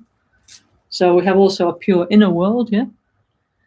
So we have outer mandala, inner mandala, secret mandala, suchness mandala, yeah? So again, through practicing the self-healing teachings and purifying the 5 elements and realizing the 5 pure consciousnesses, which are the 5 supreme healers, we develop new bliss and emptiness, which is the secret mandala here. And then suchness mandala means everything, even Buddha, is empty of inherent existence. Even the mind of a Buddha is unfindable, yeah? Okay? Anyway, so like that, okay? So we offer like this. So when you offer a mandala, yeah, it's like, you know, you offer like Brazil, Europe, South America, Australia, all the continents, everything. You offer everything in the world, but you offer it like a nice version, yeah, okay? Everything like most beautiful form, okay? But what you can do, for example, when you make your mandala offering, it says we offer the objects of attachment, hatred, and ignorance, yeah? So, for example, if there's somebody you really don't like, you offer them to the Buddhas, like, here you are, have them. And then it's like you should stop obsessing about them then, because then you think, okay, this is no longer my problem. I gave that person to the Guru Buddhas, yeah, to the Dharma protectors, whatever, yeah. Now they need to forget about it, yeah. Stop thinking, oh, they're horrible, you know. Yeah, just okay, forget, yeah.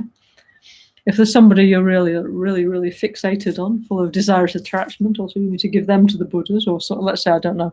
Let's say you really want a Porsche or something like that, let's say. For some strange reason, you're obsessed with the idea that you need to get a Porsche, but you cannot get a Porsche. Maybe you don't have enough money or something, yeah? Or even if you can, but anyway.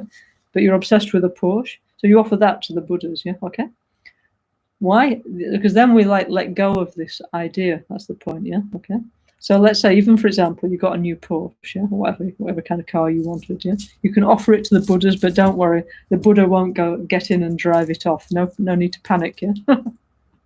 But the idea is that you offer, I mean, actually, Rinpoche, he did get a beautiful Jeep, yeah? A hunting, some kind of 4x4 Jeep, and he did offer it to the Guru Buddhas. He offered it to the 10th Panchen Lama, yeah? And somehow managed to get it from Italy to Tibet, yeah. So he actually did offer a beautiful 4x4 Jeep to the Guru Buddhas, yeah. So anyway, so what the objects of desire, hatred, and ignorance we should offer, yeah, actually, yeah. Yeah. So also we can think, okay, well, I have all this stuff, but I've just got it, yeah, in order to benefit others, yeah. So of course, yeah, I need a house, I need a computer, I need this, I need that, I have a car, I need a bank account, you know.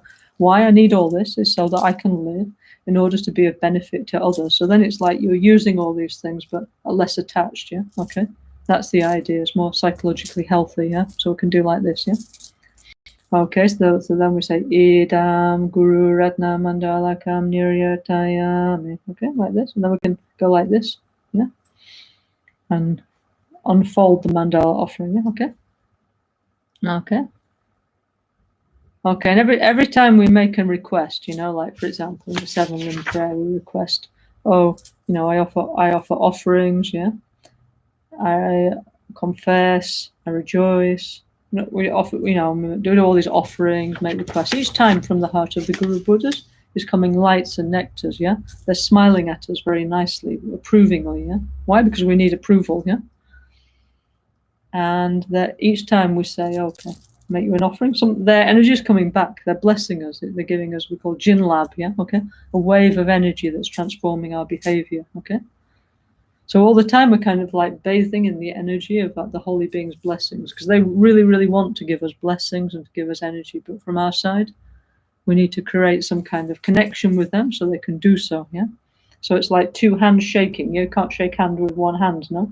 You need 2 hands to shake together. So the Buddhas are here all the time, absolutely 100% intent on giving us energy and blessings and helping us to grow. But we have to like make a connection, open our minds with them. That's why we do pujas, yeah? So that we're open to them to receive their blessings, yeah? Okay. So that's why we do all these kind of things, yeah? Okay. Okay, so then, okay, that was very, very short explanation of how to do a mandala offering. There are much longer ones, okay? More detailed ones, but for today that's enough, yeah? Okay. Next is, I don't know if you can see anything. Can you see anything? It says, page 52 in my book, it says, prayer and request to the lineage Guru Kyabje Trijang Dorje Chan. Rinpoche's Guru, no? Kyabje Trijang Dorje Chan, yeah? Okay, so this we all know very well. Okay. Losangya wa kungi sheni tri tu dri mehegyal tenzin pezo rabjan kyoko gyaso trudungun trinchen la mehesha blaso waze.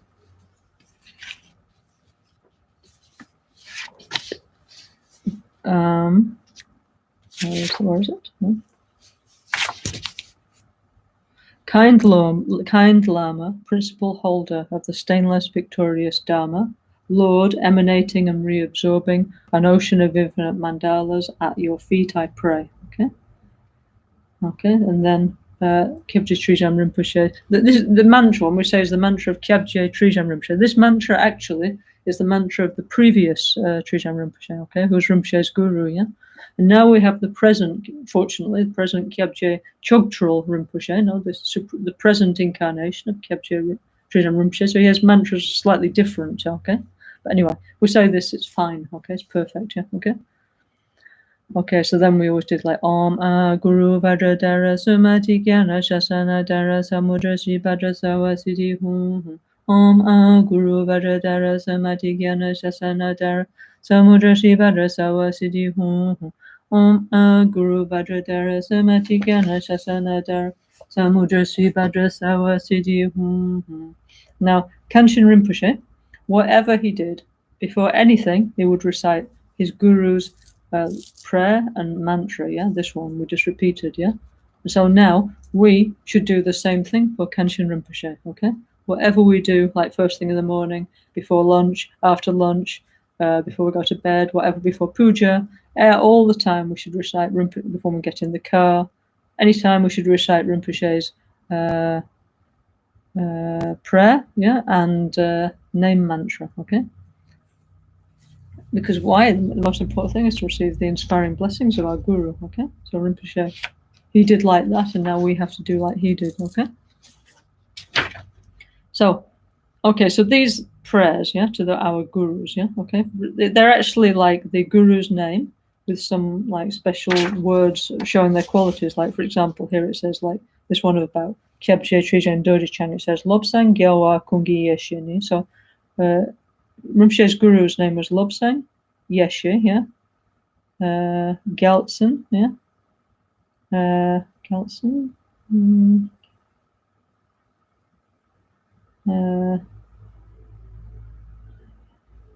Lobsang, anyway, excuse me, Lobsang Yeshe, Geltsen.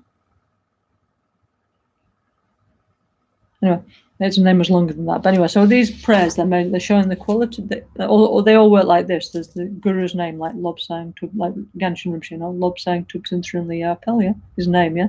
So then it will say Lobsang something, yeah, Tubten something, yeah. So they praise the guru based on their spiritual names, which shows their qualities, yeah, okay? And then what the guru's name mantra is their name in Sanskrit, yeah, okay? So it's Omar Guru Benzadara, Omar Guru Vajradhara, yeah? Then the guru's name, then Sawa Siddhi Hung Hung, may you grant us all the realizations, yeah? And all the bit in between is the guru's name, put from Tibetan into Sanskrit, yeah, okay? Like Samadhi is Lobsang, yeah, okay? Jnana is Yeshe, yeah? Samudra is Gyatso, yeah? Anyway, so it goes like this, okay? Yeah? So anyway, so we do like this. But the point is, we imagine Rinpoche's guru, Kyabje Trijang Dorjichan, and he's smiling at us and bestowing us incredible blessings, okay? So, like me personally, I didn't, at least in this present me, I didn't meet the previous Kyabje Trijang Rinpoche, but I had the fortune since I was young, no, to see him since he was very little in the monasteries in India, and now he's grown up, no? So we have the great good fortune that Rinpoche's guru is reincarnated as our Kyabje Trijang Dorjichan, no, the head of our lineage. We're so lucky, no? That he's here guiding us and blessing us and keeping our tradition together, no? So fortunate, yeah, okay? So, okay, so again, for those of you who don't know, okay, let me say in a very, very short way something about the incarnation lineage of His Holiness, the Kyabje Trijang Dorjichangs, okay? Now, of course, there's a lot to say, you know, so again, I'll just say in a very short way, and then if you like, please go and, you know, there's many, many beautiful commentaries and explanations that we can look at, yeah? NgalSo Rinpoche, no, who was a very good friend of Kenshin Rinpoche. NgalSo Rinpoche, who's the abbot of Rabton Schirling Monastery in Geneva, yeah, near Geneva, yeah. He made a very nice prayer, which is translated, is called Verse of Praise to Guru Haruka, called Swiftly Attracting the Hook of Compassion, yeah, okay? What's it called? Tibetan it's called Lama Haruka Pala Tumpe Sigsu Chepa Tuje Nyuguk Shejawa Shukso. Okay, anyway, so that means the hook the hook of compassion swiftly attracting blessings, the praise to Guru Haruka, which he wrote some years ago, which is showing the qualities of Kyabje Trijang Dorjichan. So very, very beautiful. We printed this in Albaniano one time when Kyabje Choktrul Rinpoche came to visit us on the request of Genshin Rinpoche, no? And it says very, very beautiful things. Let me have a look. I'll show you a few of the verses, yeah? Because in there he's speaking a little bit about the past incarnations of Kyabje Trijang Dorjichan, yeah?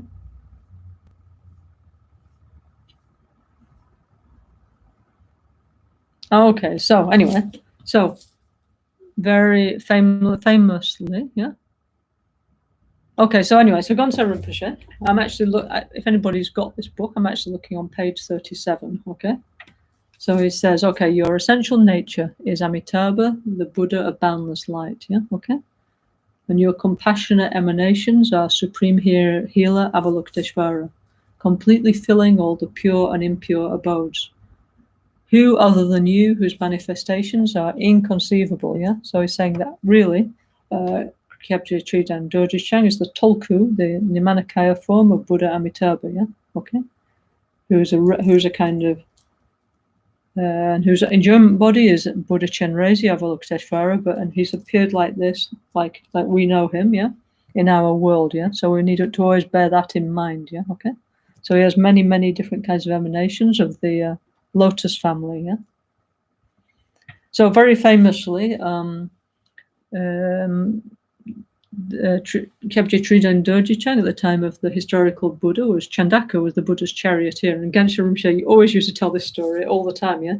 So he used to say that, you know, when the Buddha here, when he was going out, well, since he was young now, and when he was going out in the countryside, and when he was going to the temple, and when he saw the scenes of birth and aging and sickness and death and whatever, all the time Chandaka was there with him. He was actually kind of guiding him and helping him, not just driving the chariot, but like giving him advice. Yeah, okay.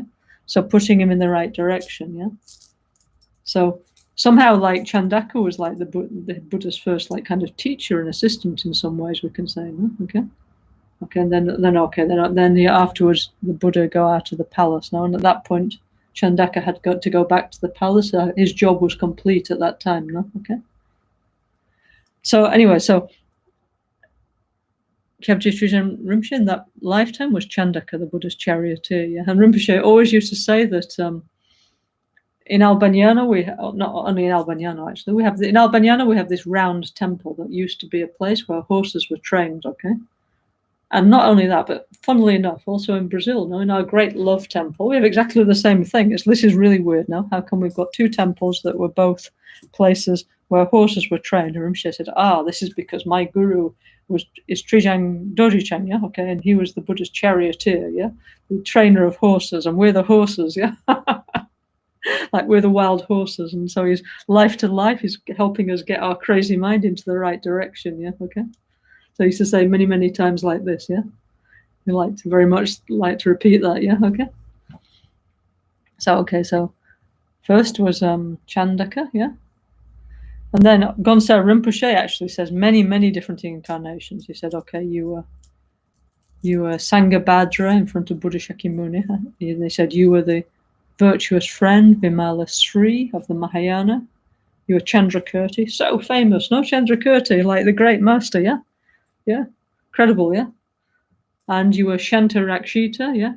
No, Shantarakshita is the one who made the Wheel of Sharp Weapons, that famous Lojong text where basically it says, okay, like for example, it says, I've got a headache, and it says, it's your fault, yeah. And it tells you what you did. It's called the Wheel of Sharp Weapons, yeah.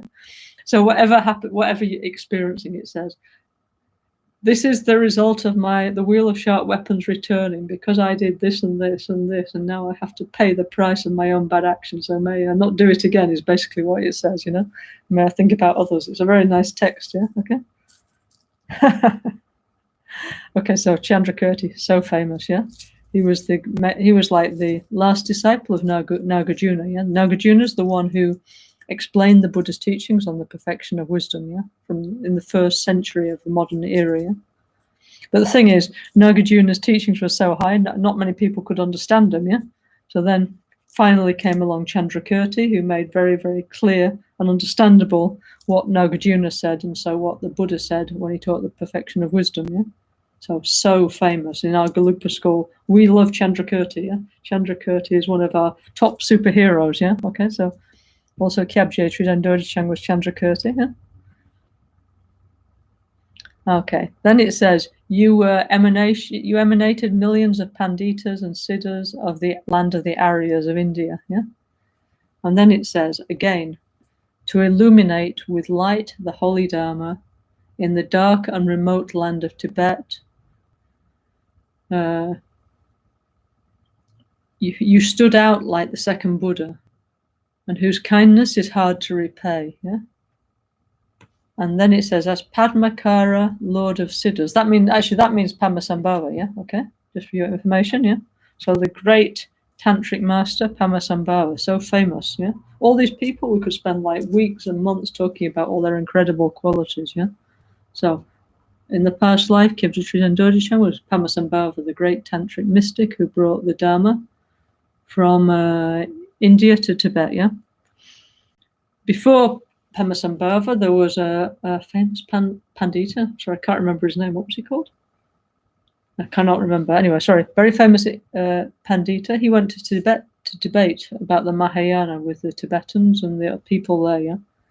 But this didn't really convince the Tibetan people. In fact, they were not convinced that one of them murdered him, yeah? They were so displeased by his teachings on the nature of reality, yeah?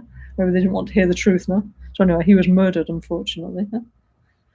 So then Padmasambhava went to Tibet, and he had a lot of like tantric power, no, siddhas and miracles. So he subdued the Tibetans, the Tibetan mind by in a way they could understand. Yeah. So there was a lot of spirits and things and elementals and all kinds of things. Yeah. In Tibet at that time, and Padmasambhava with his tantric power, he pacified all the local spirits and guardians. And all the local people were incredibly impressed by because he showed miracles, yeah, okay? Just like for the Christians, no, Jesus Christ, no, he showed many miracles like raising the dead and this kind of thing, yeah? Then many people follow him. So also the Tibetans. Padmasambhava showed many incredible miracles, and so they all convert to his view and follow him, yeah, okay? So also Padmasambhava. If you like, there's all beautiful biographies of Padmasambhava you can buy or get on the internet. Then, that was like in the 8th century, okay? Then, in the 11th century, you were glorious Atisha, the great refuge of beings. So when the elder tradition, the Nyingmapa tradition, had declined due to historical circumstance in Tibet, because there was one king called Langdama who didn't like Buddhism. He was from a shamanistic dynasty, yeah? So he shut down the monasteries and, basically like was not into Buddhism, okay? So anyway, so Buddhism declined almost down to nothing, yeah? Just a few monks were left, yeah? Maybe 10 or something in Tibet, yeah? So then came a second wave of Indian masters to Tibet again, one of whom was Atisha, Pandit Atisha, so famous. Atisha was the great tantric yogi who was asked by Tara to practice the Vinaya, to become a monk, yeah? He studied with over 100 gurus.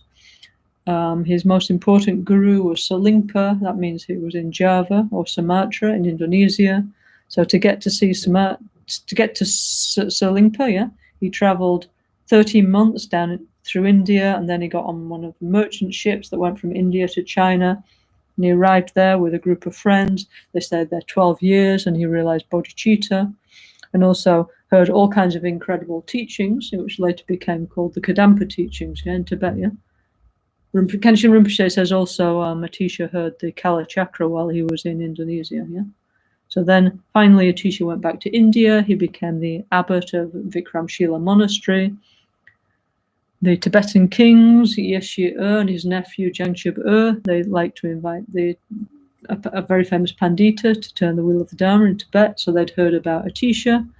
So they sent all they opened their treasury and sent it all in a cart to India. But on the way, the king, yeah, and all the money was captured, yeah. So then, well, not all the money. They said, like, say, half the money of the kingdom, yeah. Okay. So he was captured by a Golok warlord, and the warlord said, "Okay, give us all the rest of your money, or we'll cut off the king's head." And the king said, "It doesn't matter about me. I'm old. Send all the money to India to invite Guru Atisha, yeah, okay? This will be of much more benefit for Tibetan people and humanity in the future." So in fact, that's what happened. The nephew, Jangchub, I think he sent the money to India to invite Atisha, and the warlord killed the king, yeah, okay, he died. And then finally, there's many stories, but anyway, finally Atisha came to Tibet.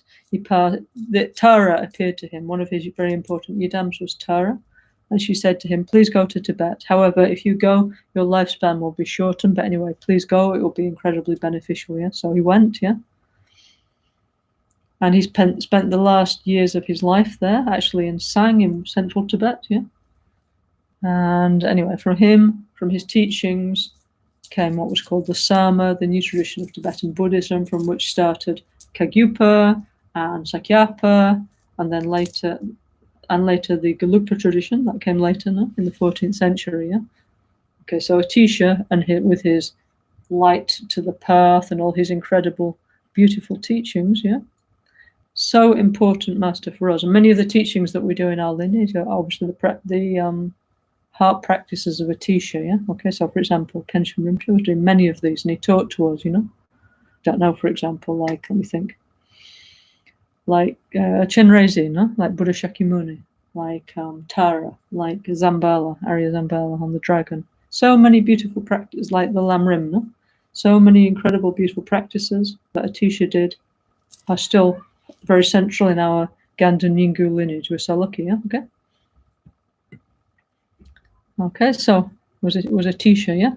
Okay, so then NgalSo Rinpoche says, you were Padmakara, Padmasambhava, the Lord of the Siddhas. You were glorious Atisha, the great refuge of beings, and you were Guru Vajradhara Lobsang Dragpa Jesongkhapa. Yeah. So it says also was Lama Tsongkhapa. Yeah. Yeah. So very incredible pedigree, no? Like incredible, no? Chandaka, Chandrakirti, all our top superheroes, basically. Yeah. Okay.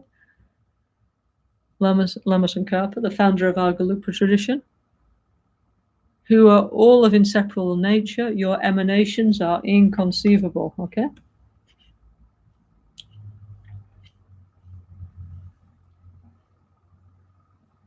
Mm-hmm.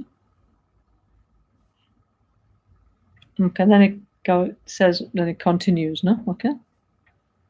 Actually, this NgalSo Rinpoche doesn't say it here, but actually also in the past life, His Holiness Kyabje Trizang Dorje Chang was one of the Karmapas. Yeah, he was Mikyo Dorje, the 8th Karmapa. Yeah, and Mikyo Dorje was very, very famous, important Lama. Okay, yeah. He was also a very, very great commentator, all kinds of beautiful commentaries on Sutra and Tantra. Yeah, one of the most famous Karmapas. Yeah, and His Holiness Kyabje Trizang Dorje Chang, Rinpoche's guru, no? He had a very, very close connection with His Holiness, the Karmapa, yeah? The 16th Karmapa, yeah? The many times they would be together, friendly and so on. And also our present Choktrul Rinpoche, as you know, his wife's family are Kagyupas, no? Okay. So he still has very close connection with the Kagyupas, no? So it's interesting how these things go through lifetime to lifetime, yeah? So we're just very, very lucky that we're under the care of all these great holy beings, fortunately for us, yeah? If not, we'd be totally lost, yeah? Okay? Okay, so there's various tankas, no, with the past incarnations of Kyabje Trizang Rinpoche. For sure I've forgotten some, but anyway, anybody like to add some, please do say, yeah? I think also Songtsen Gampo, I'm not sure, but anyway, I know many of you know more about this than I do, so please, if anybody would like to add something, please send a message, and next time we'll say in our next session, no? Okay. So anyway, so Rinpoche, all the time he make a prayer and request to Kyabje Trizang Rinpoche, his guru, okay? Yeah? And then we did Rinpoche's prayer. So actually, somehow this was like, we have something called the Ganden Mahamudra lineage, okay? Very important for us, yeah, okay? And this is like the actual lineage of blessing in our tradition, okay? Going back to Buddha Vajradhara, Lama Tsongkhapa, and then the close yogic disciples who were around him, yeah, okay? So we have something called the Ganden Mahamudra lineage prayer, okay? Which actually, to be honest, is really quite long, yeah, okay? Why? Because our Gelugpa tradition has been going on for quite a long time, yeah? Let's see if I can find a bit of it, yeah?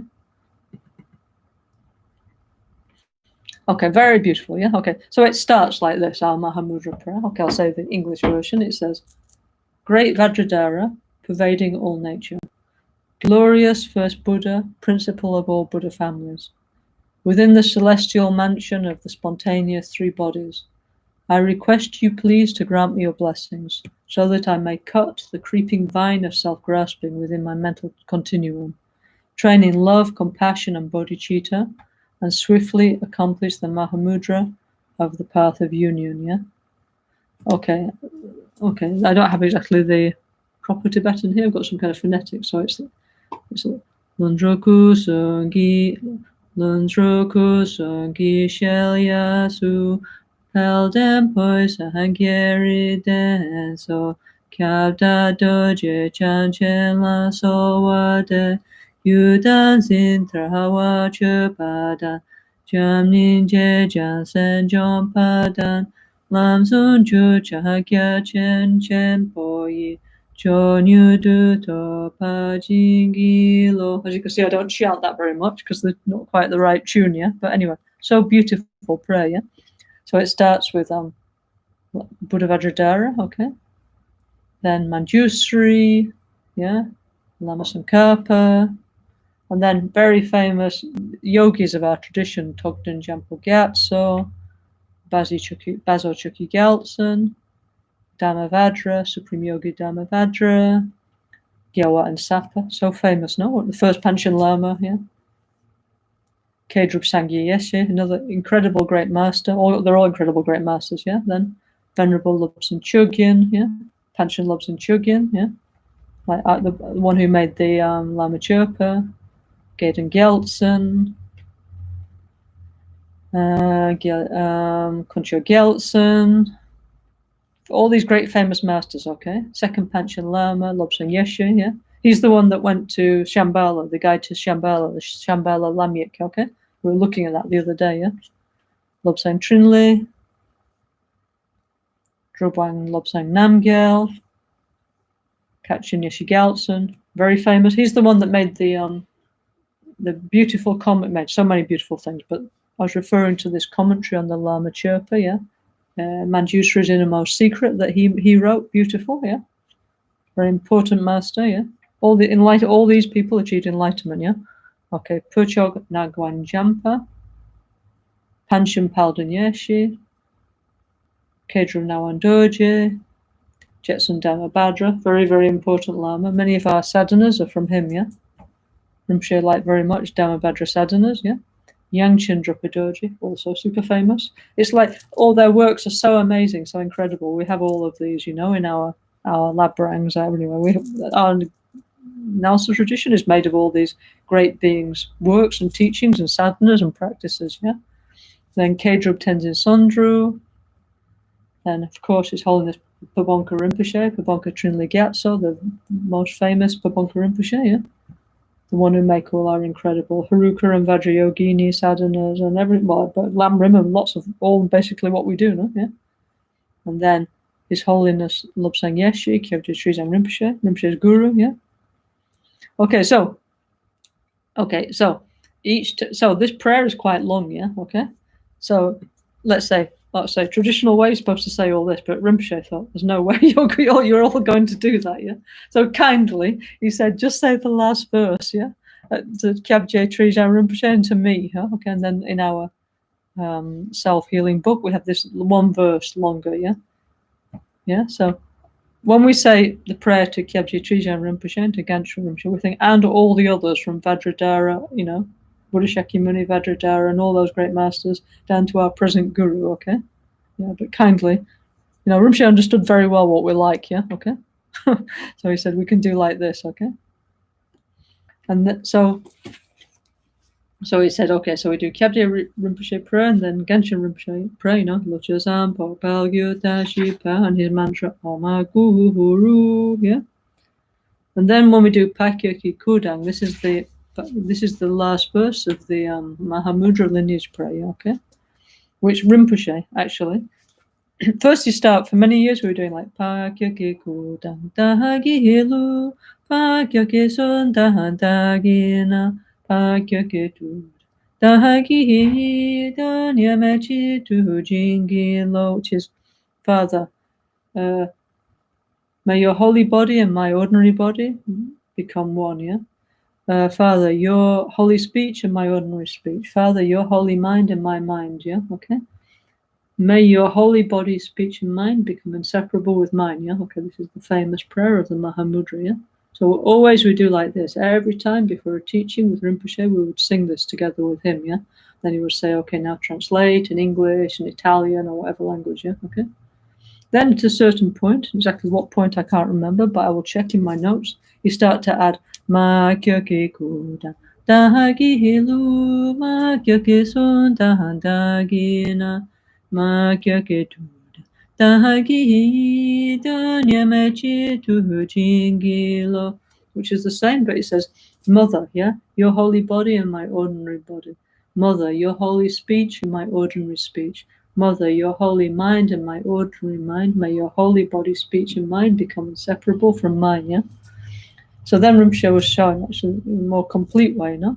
Because we always have like this, how do you say, like the father aspect and the mother aspect, like method and wisdom, new bliss and emptiness, no? Okay? Which finally become non-dual, become in union, yeah? Okay? So therefore Rinpoche add like this, yeah? So then finally we always do like this, okay? When we recite the guru prayer and lineage, yeah? Okay? So Rinpoche make it all very, very easy for us, yeah? So, in fact, I have something here from what Rinpoche said. He said, let me see if I can find it, yeah?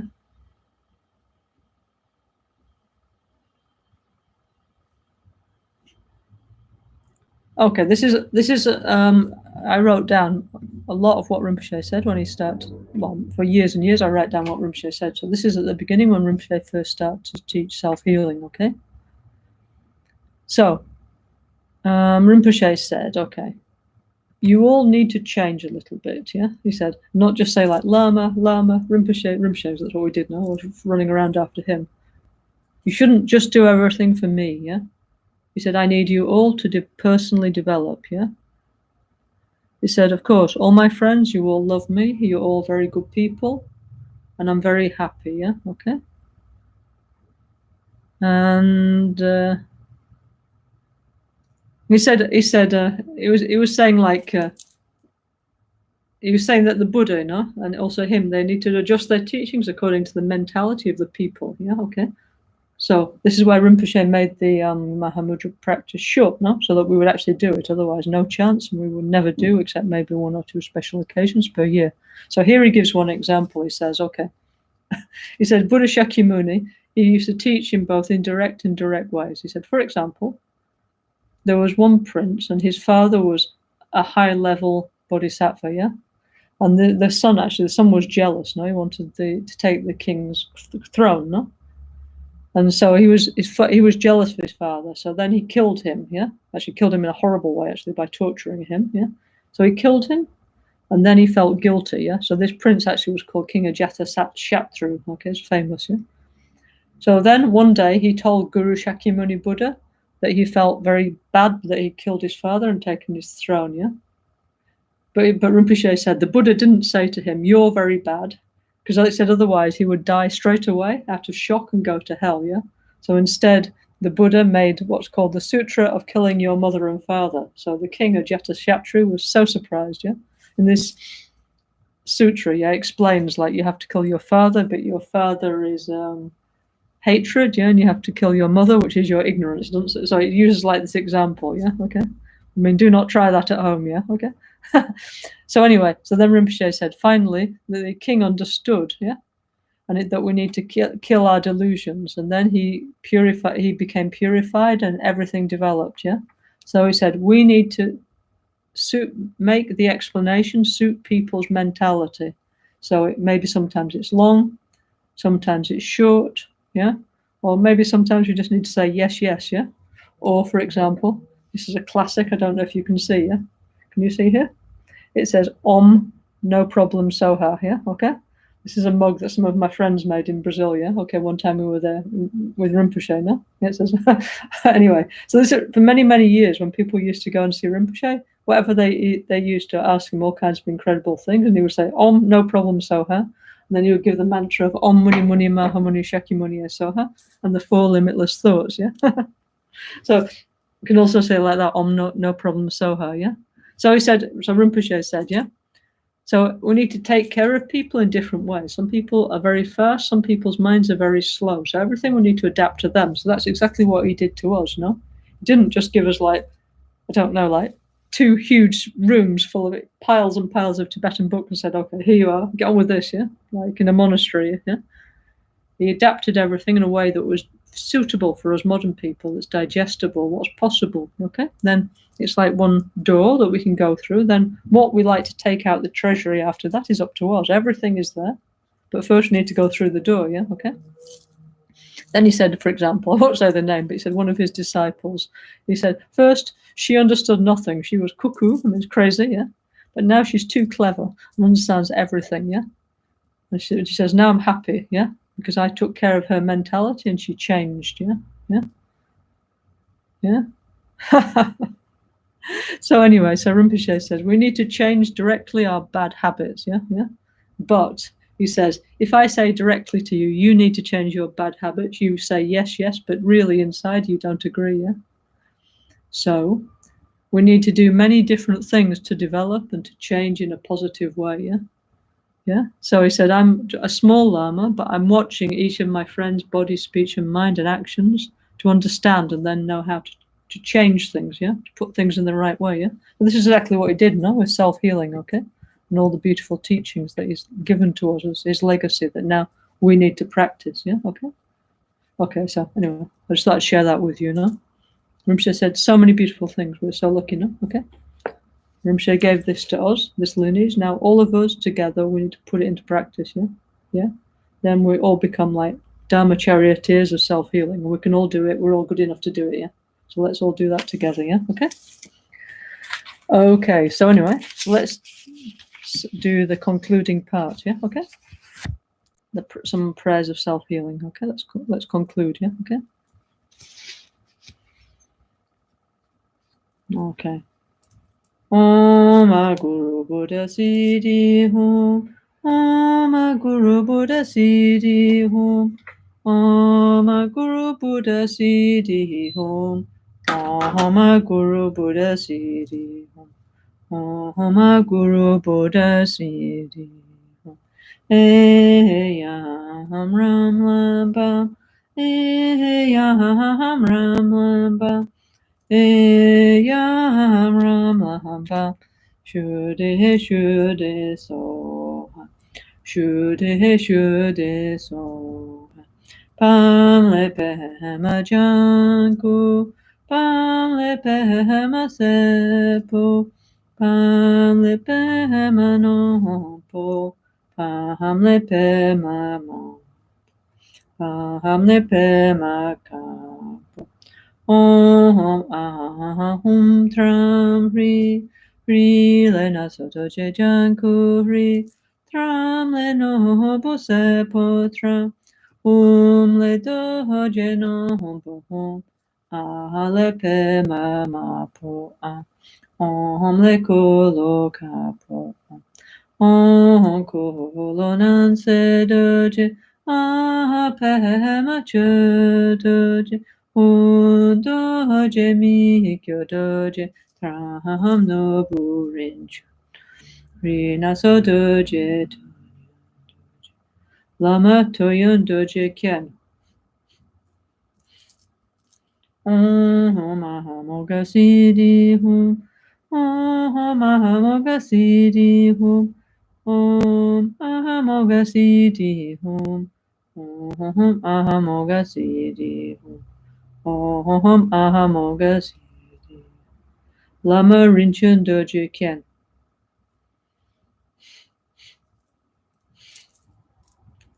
Om Aratna Sambhava Hum.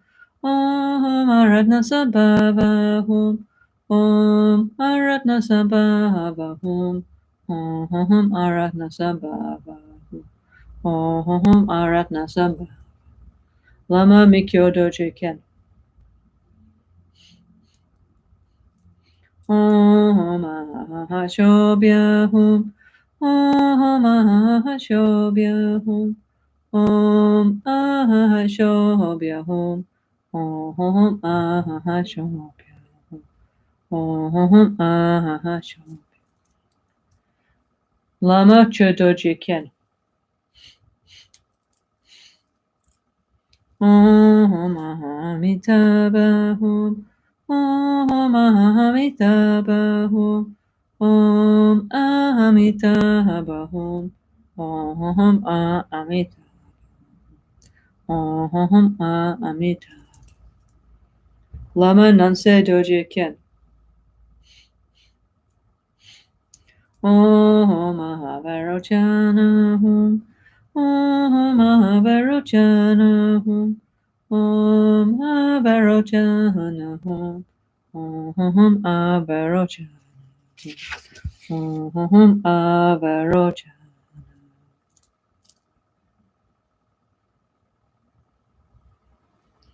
Om Mani Padme Hum. Om Mani Padme Hum. Om Mani Padme Hum. Om Mani Padme Hum. Om Mani Padme Hum. Om Mani Padme Hum. Om Mani Padme Hum. Om Mani Padme Hum. Om Mani Padme Hum. Om Mani Padme Om Mahasukha Om Mahasukha Om Mahasukha Om Mahasukha Mahasukha Om Vishwa Shanti Om Vishwa Shanti Om Vishwa Shanti Om Vishwa Shanti Om Vishwa Shanti by the power of the truth, peace and bliss forever. By the power of the truth, peace and bliss forever. By the power of the truth, peace and bliss forever. Lama Conchason la Capsuchi, Rani la Saldonil Sonecho, Dona Chusunyecho Dando, Kecho Hokundu Jishindo, Dona Disanampa Geweso, Gina Sapane Hinyo Duda, No Pupasa Shambala Gehene, Lama Helangi Rupata Shisho. Ni mo dehele hesendele, ni me kuya handele shin, ni senta hatu dehele pel, koncho hosungi jingi, koncho hosungi natros, koncho hosungi tashisho. At dawn or dusk, at night or midday, may the three jewels grant us their blessings.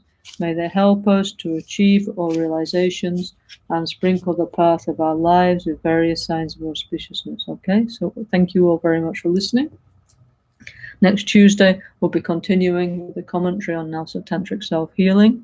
Tomorrow, on Friday, at 7 till 9 Central European Time, we're going to start a new thing, which is I'm going to start doing self-healing, auto corazón does, no?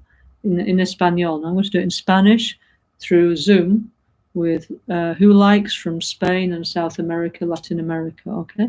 So if anybody, so we'll do self-healing in Spanish, okay? And then we maybe do some question and answer in Spanish, okay? So anybody who likes to join in, you're extremely welcome. It's free. Please get in touch through our WhatsApp group with NgalSo Malaga administrator, yeah? Okay, but actually it's not Malaga, it's Spanish Sangha, Spanish-speaking Sangha. Anybody who likes, who can fit in our Zoom conference, you're very welcome, okay? So we'll try to do more together, yeah? Because the pandemic is still going on. It's very, very difficult for people. It's here in Spain, it's very bad, yeah? So people need more emotional support, and also in South America, it's a very difficult situation. So I thought maybe give a bit more attention to our Spanish-speaking Sangha in Spanish, okay? So anyway, we'll start tomorrow, see how that goes, yeah? If it goes well, we try every Friday evening to meet together like that, okay? And don't worry, other friends who speak other language, of course, we do loads of things in Italian, Portuguese and English, so now we need a little more things in Spanish, okay? Anyway, and Chinese, by the way. It's Chinese. Anyway, so many things to do, no? Anyway, tomorrow we start with Spanish, okay? See you all next Tuesday and continue for the commentary on NgalSo Tantric Self-Healing for as long as it takes. So we're on a self-healing journey together, and it is very interesting. I also find it super interesting. So let's go on this journey of the NgalSo Lamyik, yeah, the NgalSo guidebook, yeah, the way to Shambhala by Lama Caroline Rinpoche. So let's continue to follow Rinpoche's guidebook, how to go to Shambhala. See you all on Tuesday. Speak to you soon, yeah. Have a good day, have a good night, yeah, okay. Thank you.